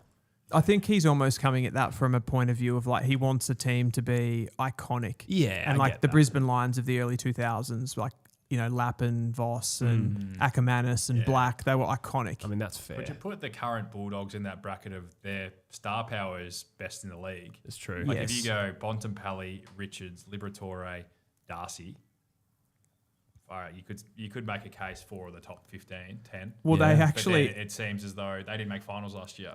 So they're probably a team that lacks that depth, as you say, or your bottom 6. But that's the way they pick their team and structure their list is to go the top-end talent. But I don't know. So in some cases it works, in some cases it doesn't. It's a really interesting conversation. I guess at the end of the day, it's like how you use those weaker players. Yeah. Right. I mean, Hawthorn kind of had both. They had the top tier ones, but I think of so many like players like even like a Birchall, even a Stewie Dew in the time that when he had that amazing quarter. How good was Grant Birchall though? Like I think he was I would put him more star status than maybe that was a bad example. Clinton Young, Xavier Ellis, Stewie Dew, even having Isaac Smith and Brad Hill on wings, like 2 of the best runners in the league. They would do all the defensive running for the mids we mentioned earlier. Yeah, Brad Hill was underrated, isn't he?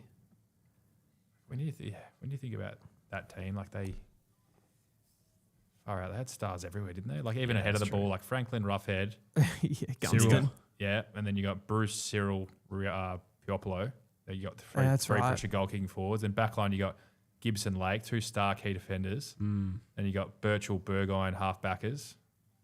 You got 2 gun wings who play their role, and then you got a star mids. Like I feel like there's stars everywhere. I was going to say the only area of that team that wasn't a superstar team was a Rucks. Yeah. Who was that? That was David Hale. Oh, okay. Hale probably played second ruck, more forward, but it was McAvoy and Segler were the main rucks, and they went with McAvoy in the grand finals in 14-15. Yep. But it was I don't think they really played the 2 of them, or it didn't really work when both of them played together. And Hale would do the second rucking. Yep. Lewis has dropped a super chat. Thank you so much, Lewis. Should a player or players receive a premiership medal if they were to play in a majority of the games that season but miss out on the grand final? What are your thoughts, Don? It's hard to say without being specific, but let's I say would it's like to say yes, just because I've seen so many players miss out, and it's tough. I guess there's tradition, there's that argument, but you more feel for the guys. Maybe if you're not selected, but for a guy like who's played a whole season and gone down with injury and missed out, I feel like that's harsh. Yeah. Taylor Adams. Like there was the year when West Coast won. Yeah, Taylor Adams was one. Nat Nui, Gaff, and someone else missed out. Gaff was it Hearn? Shepherd. Well, there you go. Gaff missed with suspension, but Nat Nui and Shepherd, they were pretty good players who would have contributed a lot that season. You feel for those guys who, through injury, missed out. Yeah. What do you guys think? I think yes. You think they should? Yeah. What's the precedentially, if that's a word? In American sports and stuff, they do that, don't they? They give it to the whole Everyone on the list. If you even if you were on that team, I think in the NBA, if you're on that team for a month and get traded, I think you get one. That's crazy. That's a bit much. Why I like it for that So is what if you don't play a game? Do you deserve one? I wouldn't have thought so. I reckon there's going to be a How do game you decide? threshold. What if you've had 35 that played on the list and 8 that don't? That's a pretty shit thing. Yeah, that's true. But if you think about it from the element of management, right, and you're trying to build a culture, how much better is it for you to have like every player working towards something, even if they're not necessarily going to play? Yeah. Like you're all still trying to. Yeah, you're on one mission. You're on a mission together to get those medals, and you're going to be a part of that in some small way, and you'll have proof of that later on for your legacy or whatever. Yeah. I mean, you're the only person really best placed to answer this, but if you were one of those players who played, say, 16 games, missed the finals, your team won a flag, how much of a consolation would the medal actually be, given you didn't get the experience? It would go on the resume, but is it more? It would still mean something. Like it would. If you played 16, that's 2/3 of the season. That's significant. Yeah. And especially if it was through injury, I think you'd feel like, it would add some consolation. If you weren't picked, it would hurt because you want to be playing. But That's true. I don't think it's ever going to change this conversation. I think it's well entrenched what it is. Yeah. I don't think they're going to change that. People don't like change in the AFL. Yeah. Fans don't like What change. do you think about the new Brownlow voting system? I thought it was a great opportunity. We actually spoke about this on the last episode, and I said, like, I thought it was a good opportunity for them to actually take it off the umpires completely and make it. However you did that, I don't have an answer to that, but like But a isn't panel. it an umpires award? Wouldn't that then become a media award? It could. It changes the dynamic of it, but I feel like now it did have a mystique to it that you kind of didn't know what was going to happen on the night because you couldn't really get into the There was a type of player that more often won it than didn't, which was that sort of inside type mid, definitely. Like Matty Rowell winning it this year. Lines, Cripps ×2, Neil ×2. Exactly. So that was a little bit of a mistake, I guess, because you didn't 100% know. I feel like the stats are going to kind of point them in the right direction. They're not, like the Nasiah Wanganeen Miller 2 vote is not going to happen if they get to see the stats. I'm hoping it just eliminates the howlers because there's been a few over the last couple of years. Yeah. I think the main reason was out of sympathy for the umpires, and I was in that boat of That's fair. bloody hard job. There's new rules. You're trying to get the main thing fans and supporters get most angry about is poor decision making on field with umpiring, and they complain about that. And so the umpires are hyper focused on that. That honestly, when I play a game of footy, I come off the ground. I don't know. I couldn't tell you who's played well. You might have an idea. There might be Nick Dacos who always plays well, and someone I honestly couldn't tell. 100%. And especially if you don't get access to the stats, which aren't everything, but like tonight, right? We're getting guided by that a little bit.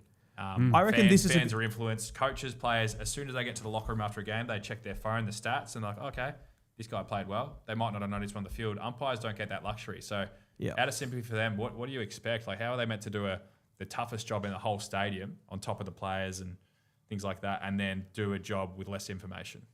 Agree. Totally agree. But in that sense, I actually just think it's better to take the award off them altogether. So they don't have to worry So they don't have to worry about it. Just worry about the decision making, because I feel like that's an extra burden. It comes in, and I no doubt. Who would you give it to?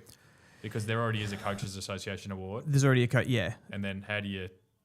I suppose like to put together some. I don't know how this would work, and obviously like financially, I don't know. But like you could do a panel similar to for each game. You could have a panel of people, but that would be pretty technical to put together, similar to the Norm Smith medal, I guess. Right. Of like ex-players. For every game?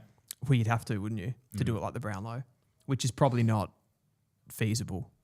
Yeah. So it's not. I haven't got a great solution, Yeah. but it does feel like it's too much pressure on the umpires for me. Yeah. And I have no doubt they would come off some games and be like, "Fuck," like you'd be. I mean, you've just ran probably And 15, 20K. So they probably give that jacket. Oh, just got it in time.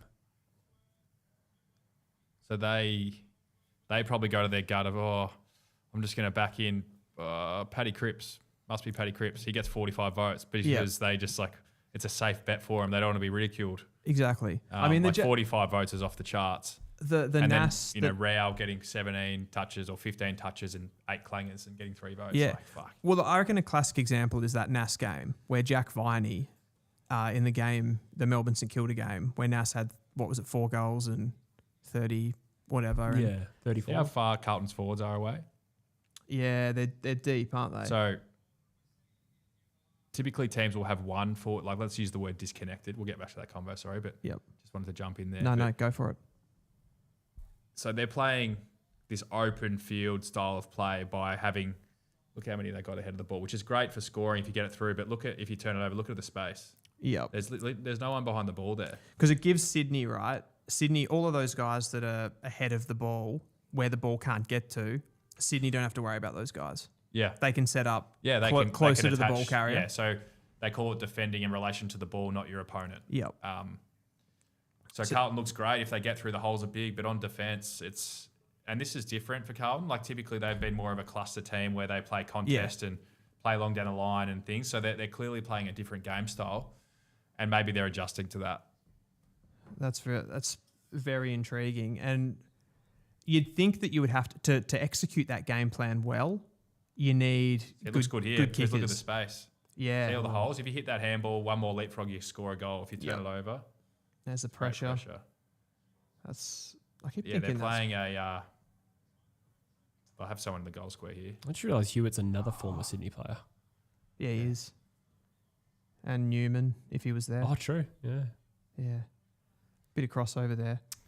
What's You need high skills to be able to correct. hit the pieces in between. If you miss a target, you can't play that way. That's why some teams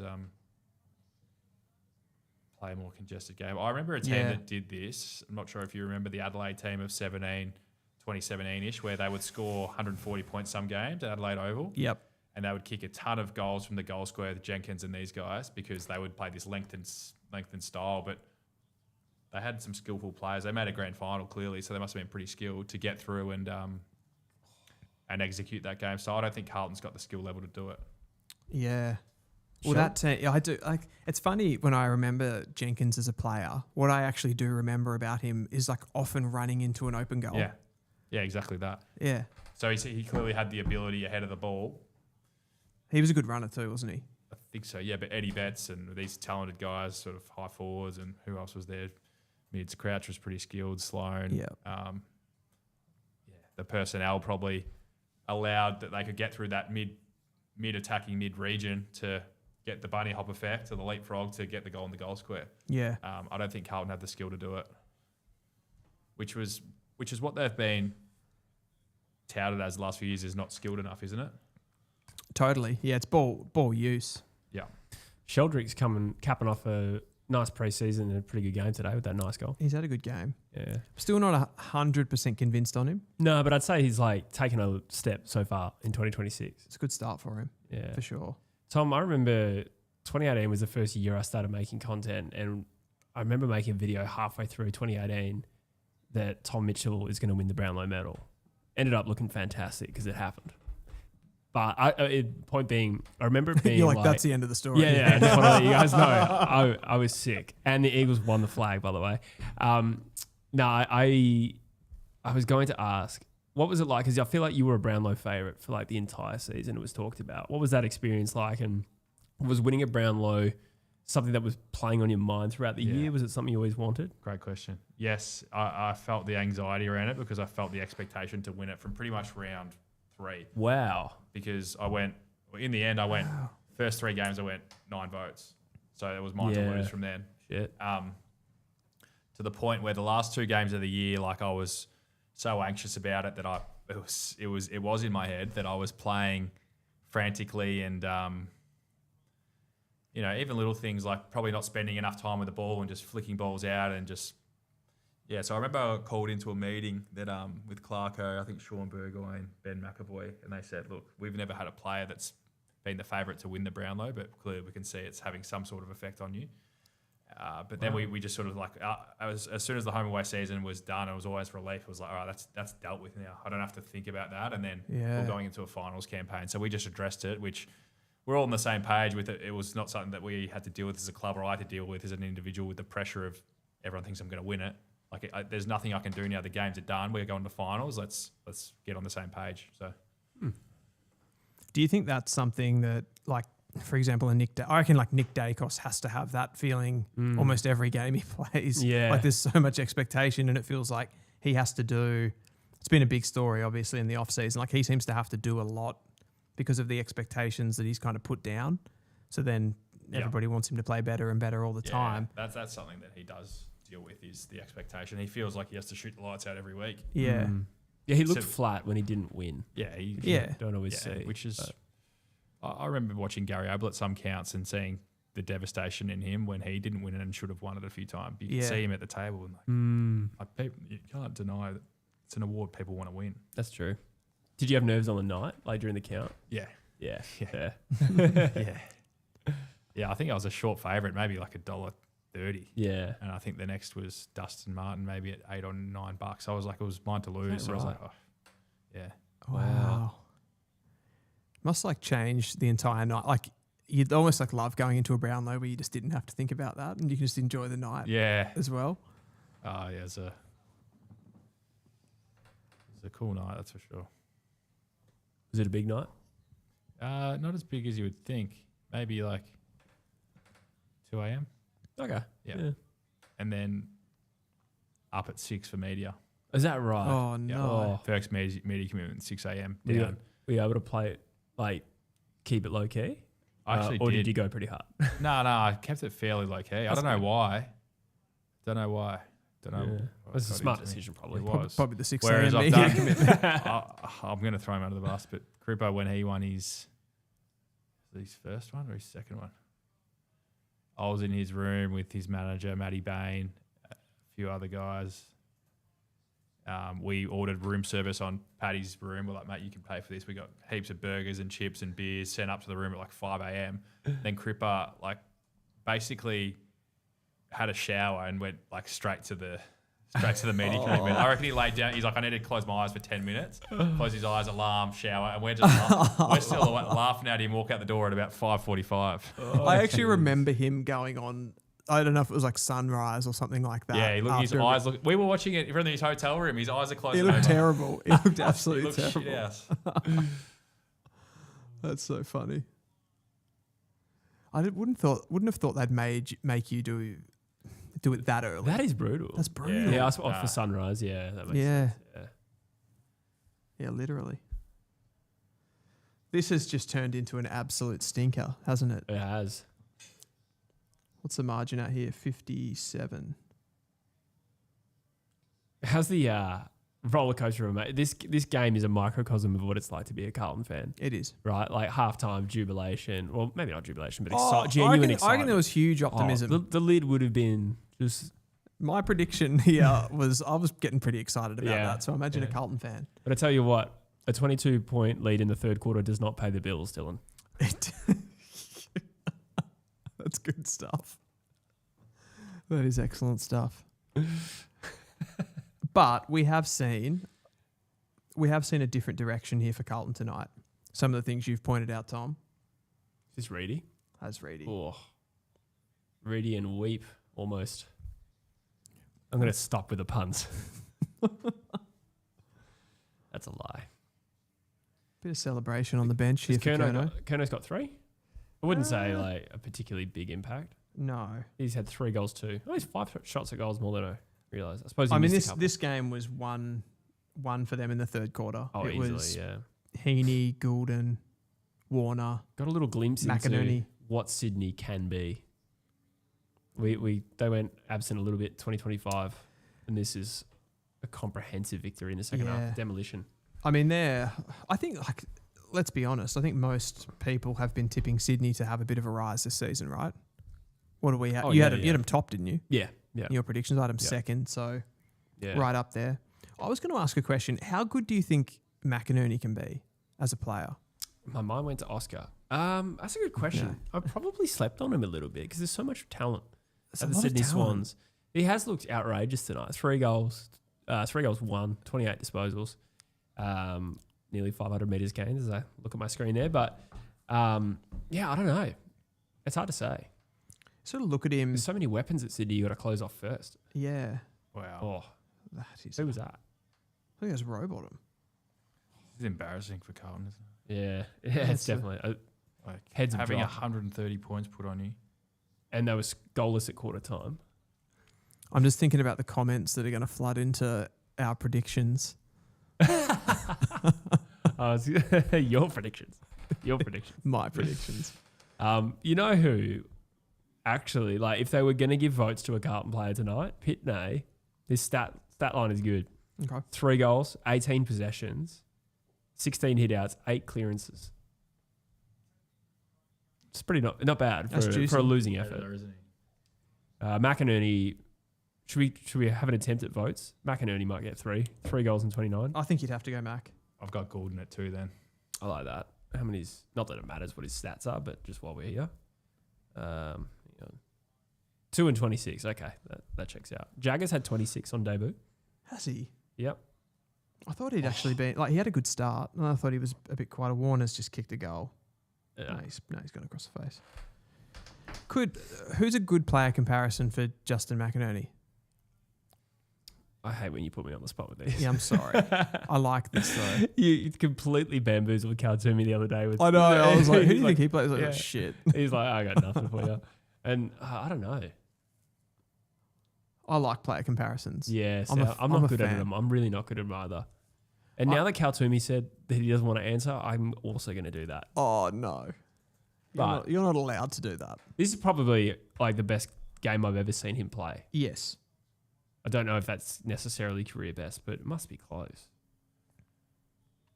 I'm thinking like he could be a Will Day type. Yeah, right. Does he have enough of a contested game to be that kind of balanced midfielder, or is he more wingman? No, well, I think he's played inside a bit tonight. He's got, not that this is the be all and end all, but he's got 2 clearances. Interesting.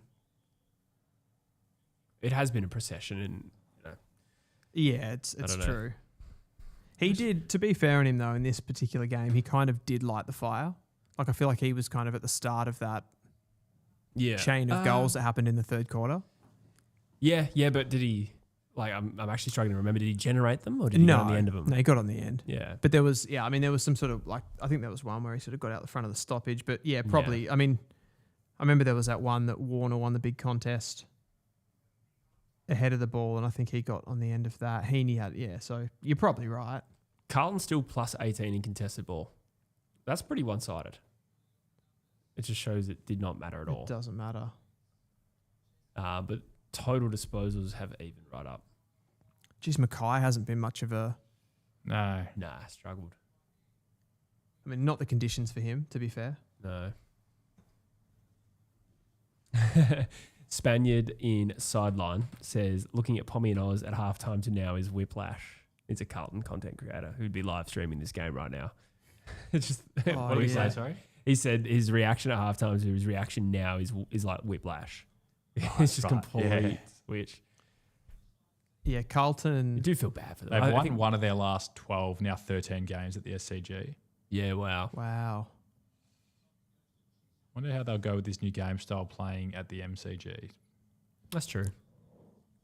I think we beat them there at the SCG during COVID. Back to the West Coast. I know. Yeah. It's just ingrained. Programmed. Yeah. 2 minutes to go in the last quarter. This game is over. Do you think that game style of lengthening would be better on a bigger ground? Yes. I think so. You got more If can gaps. Do it well, yeah. Yeah, look at Warner run through the middle of the ground. Because this ground isn't that long. No. It's shorter and skinnier, isn't it? It's shorter and fatter. Yeah, I was going Is to say, it? it's a cricket ground. Yeah, it's really fat. Yeah, right. I actually did the SCG tour over Christmas when I went up there. Oh, and you didn't remember that.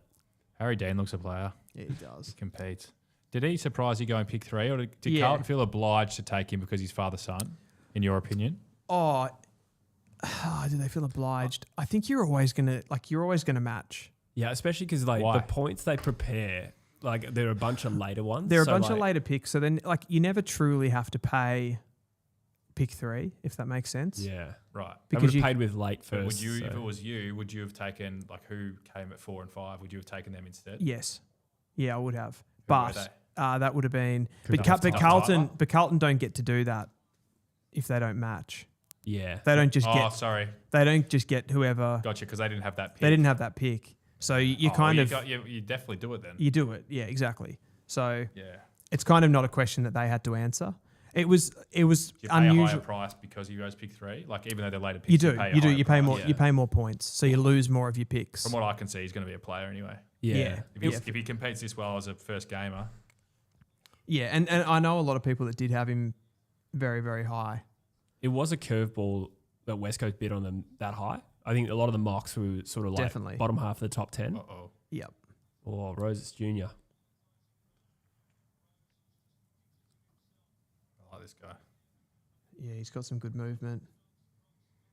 There's the next Will Day. You love that, don't you? I was waiting for the reaction. Like, no. Final margin. What is it? 65. Hugs on the boundary line. They're really 63. getting around Charlie. Yeah. Must have probably. That speaks to me that he must have been really nervous Yeah. if they're getting around he and making was. an effort. He does like, he kind of, I mean, no idea, never met the guy, but he does strike me as the kind of guy that would take it a lot, like heavy on himself. Mm. Carlton's next 3 is Richmond by They'll win that one. Richmond. They've got a good draw. Melbourne and North. They've got some yeah. winnable games coming up. Absolutely. 100%. They'll forget about this in a week. I think they'll still beat Richmond. They'll beat Richmond. Yeah, they'll live for that game. Oh, that is the Sydney theme song being played on sideline. That felt like it was coming from not in my ears. That felt for some reason really? like it was coming from behind me. I'm like, what's going on? I actually reckon it's the best song in the league. Do you? Yeah. Just because of that? I remember being at banjo. the 06 grand final and they was playing at the start of the game and I thought, oh, I hate these guys, but how good is this song? And it stuck with me for 20 years. I was at that game too. We are. Yeah. I've never That's been cool. to an AFL grand final. Really? No. Yeah. What was the first grand Need to final make you that guys happen. can remember? I think you and I are the same age, Tom. So ours might be similar. Mine is 1995. I was at 99, Carlton North. Oh, wow. I don't remember. You went to 99. I don't remember 98 prior. Yeah. I've seen footage of say 95 Carlton, but I was 2. But Yeah. I remember being at 99. Yeah, as cool. a 5-year-old. Yeah, true. Yep. No, I definitely remember 95. Mine was 02, but I grew up in Thailand, so it was the first grand final I could have watched. Brizzy Pies. Yeah, yeah. And then did the same thing the next year. Speaking of iconic. Took me years to see a non-Brisbane grand final, actually. So what does this tell us about the season, guys? Anything? Well, I think it's validated what we have been expecting from the Sydney Swans. I mean, we've seen this team be good before, so none of that's a surprise. Yeah. But as for Carlton, it's almost comes down to how, for me, my first thing is like, can they mentally shake this off with next week being a massive, not a hoodoo, obviously, but given what happened last year, that was one of the most monumental events a football club has had in some Yeah. time from a football point of view. I don't think they'll live for that. I don't see it happening again. They'll be feeling They just nervous won't- though. Yeah, absolutely. But they cannot allow that to happen again. No. I think this second half thing is well and truly in their heads now. It's a thing. That's a Yeah, good point. They yeah. don't have enough experience or what's the word? Mentally strong players to get themselves out of that. Yeah. Mm. I don't think. It does feel like in You those. need everyone on board with that, or you need 5 or 3 or 5 good leaders who are going to have some big moments where the ones that aren't confident in that space can get on the back of it. But it has to be something in their head now. Like it's a pattern Yeah. for so long. you'd get that kind of feedback as well. Like as soon as you run out after half time, the first goal goes in for the opposition, and you're just like, oh, again. Fuck, like, we're not going to be able to stop this. Yeah. Yeah, it's a big one. Kane Burgess, member of the channel, says he was crying on the bench earlier. Kerno. Wow. Must have been a big release of emotion there. Yeah. And Sideline FM says the GWS Giants would like a word about the Giants having the better song than Sydney. I don't know. Oh, they do have a good song. Yeah. The two footy teams I played for, Tigerland was the song. So that should be my choice. But the Giants song, though, like it's not really a football, like an AFL style. It's more like a chant, I feel. How's it go again? It was a big sound. Yeah. I like Swans better than that. Yeah. Yeah. I think that just kind of became a meme when they made it to the grand final. Like everyone got around them because they were the underdog side against a former premiership team. So it kind of became a meme on social media. It is a decent song. I think it's quite good. It's a vibe. It's good energy when they're like singing it. Yeah. Is it original? Like you know how just about every song is derived. Do you remember the band the Cat Empire? Nah. Australian. The main like songwriter for them actually wrote it. Yeah, right. But it's not derivative of anything like all the other songs are? No. Except a few. No, it was written specifically for them, Yeah, I believe. There's only a handful with totally unique Unless songs. he only wrote the lyrics. I don't know. Yeah, maybe I could be wrong there. Yeah. I shouldn't be so sure. Yeah. Okay, so let's do some predictions. I just want to say, first of all, 100 in the chat. Thank you so much, everyone. Chuck a like on the stream while you're here. Really appreciate it. And Lewis has also dropped a donation saying all this hard work just for the Swans to lose the grand final. Brutal. Well, that's going to be so difficult for them in the next phase. Like, what do they do? If they go through this entire season, they finish on top of the ladder, top 4, like we've predicted them to do, what then? Because they've had those 2 big grand final losses. It's largely the same players that are going to be out there. I feel like that was part of the reason that they fell into that drop-off last year after the loss to Brisbane. It's almost, it's like it's too mentally taxing to go through, perform at the highest level, and then have to, get to the end of the season, go through finals. Yeah. Let's see if they get there first. Did you play in a loss? Was it? I played in 16. Lost, 16, yeah. One thing I'll say about those teams, and I felt like I played 16, I missed 14. Speaking to the guys that played 22, 24, maybe a new coach will provide a new sort of environment. I feel like the Bloods culture, as it's known, like there was a lot of anxiety in those big games around. It was very tense. I think Coxie, from what the guys have told me, has come in and just sort of like this new age approach, not as old school, more let's let go, let's relax a bit, let's enjoy a bit more. Yeah, like going into those games, it was walking on eggshells. That's what the environment was, and that provided some success for stealth and hard nose, but it also provided more pressure and more angst in the big games, my experience. That's fascinating. Is that another thing that you've seen change with coaches and stuff like that over your time playing? Yeah, if I compare the environment at Sydney to Collingwood, both big successful, but Sydney was it was an anxious environment. It was so different to Collingwood. Collingwood was jovial, would get everyone relaxed, having a laugh pre-game, like, all right, yeah. Whereas Sydney was, we need to do this, like very serious. And I reckon guys that couldn't handle that pressure sort of caved under it. And I reckon that's what happened to Sydney. Speaking to the guys in 22 and 24 as well, the environment and how they felt going to this game was anxiousness rather than excitement. Yeah, right. It sort of gives me like a feedback of that Adelaide Crows team in 2017 with all the stuff that they had around that. It felt like a very anxious. Yeah, exactly. There you go. You can see the anxiety, can't you? Yeah. Grimsby has dropped a super chat as well saying, Tommy, get a beer into you, lad. You did decline a beer tonight. About 2 waters. Yeah, a San Pellegrino. Like yeah, they do a little bit. They do. I actually forgot to ask you. I didn't tell you that was sparkling waters. Nah, I just gave fine. you one, but I hope that was okay. I think one thing you got to do here, if you're Carlton, it's one game. You put it to bed, you move on. There's still another 20 odd games. Like, it's not the end of the world. It's one bad loss, and absolutely, there's still a lot of footy to be played. You so much time to bounce back. But I like the signs early. There's a distinct game plan and difference in the way they played and set up. Maybe that's going to take some time to adjust. That's what I was actually just about to ask you. I was like, can you change your game plan that quickly Yeah, and expect results. And personnel and expect results. I don't think so. No.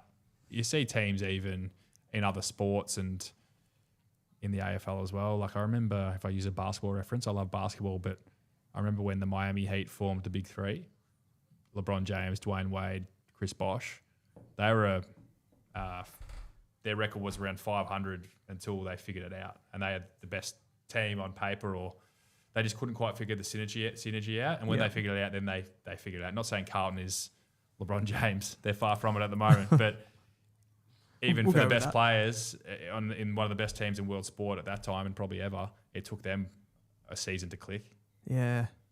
Not going to figure it out straight away. But I think they're going about it the right way. Like they didn't change it. Maybe that's a part of the learning. They're willing to cop a bit of pain to play that way, and that's the way they've recruited to be able to play with more speed and play on. And when it looked good early in the first half, but maybe it's going to take a while to program it. Just going back on your point there, I suppose like the only ones that I can think about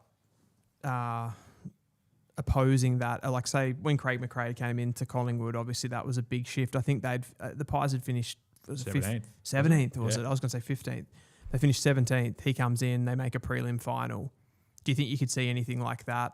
Or do you think where the Carlton's list at? Yeah. It's just in a... Not for Carlton. I think Collingwood that year had quite a few injuries to key players, and so maybe they got their best squad on paper on the field. Health is wealth, as they say. Got Nick Dacos too. And they picked up Nick Dacos. Yeah, it's a handy pickup. That's inserting an extra A grader. So I suppose Carlton would say they got Jagger Smith. True. Lost Kern. They got Jagger. Yeah. Not too sure. They've got that rise in them, but who knows down the track. I'm a bit concerned by tonight, that second half. You're worried, yeah. Maybe recency bias, but... The top 6 predictions are looking shaky. It was 7th, Jesse. True. Yeah. Have we got anything else there, Jesse, in the chat? Does a round 1 loss hurt a bit more than later in the season, Tom, says Cold Charlie?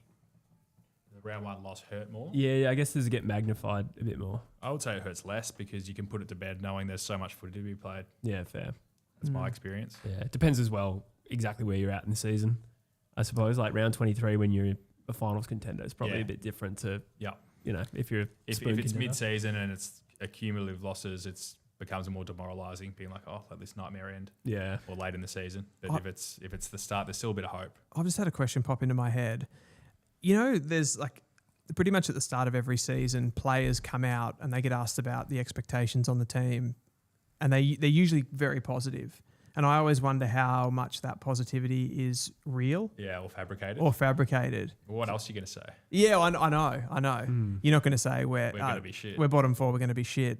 But do you think players go into having a level of optimism that's maybe untrue because they're professional athletes and but also I think each club does this. They get the GPS data, they get the stats, and they sell the narrative, so they get everyone to buy into it. I remember all the clubs I've been at, it felt like every year, like, boys, we've done the most running we've ever done. And every year, the next year, like, boys, we've done the most of this. It's like, at what point can you just keep getting better forever? There's only so much you can do. So they build a narrative for you to buy into it, that's for sure. And you have to, because it creates confidence and almost like sometimes a false bravado that if you get belief in that, it actually works sometimes. Do you find you, as a person, you change, like you're probably a more skeptical person outside of sport because you actually want to buy into those things? Because by buying into those things, you'll probably get the best out of yourself as well. Yeah, so I'm probably guilty of going both ways. I probably had, majority of times in my career, I was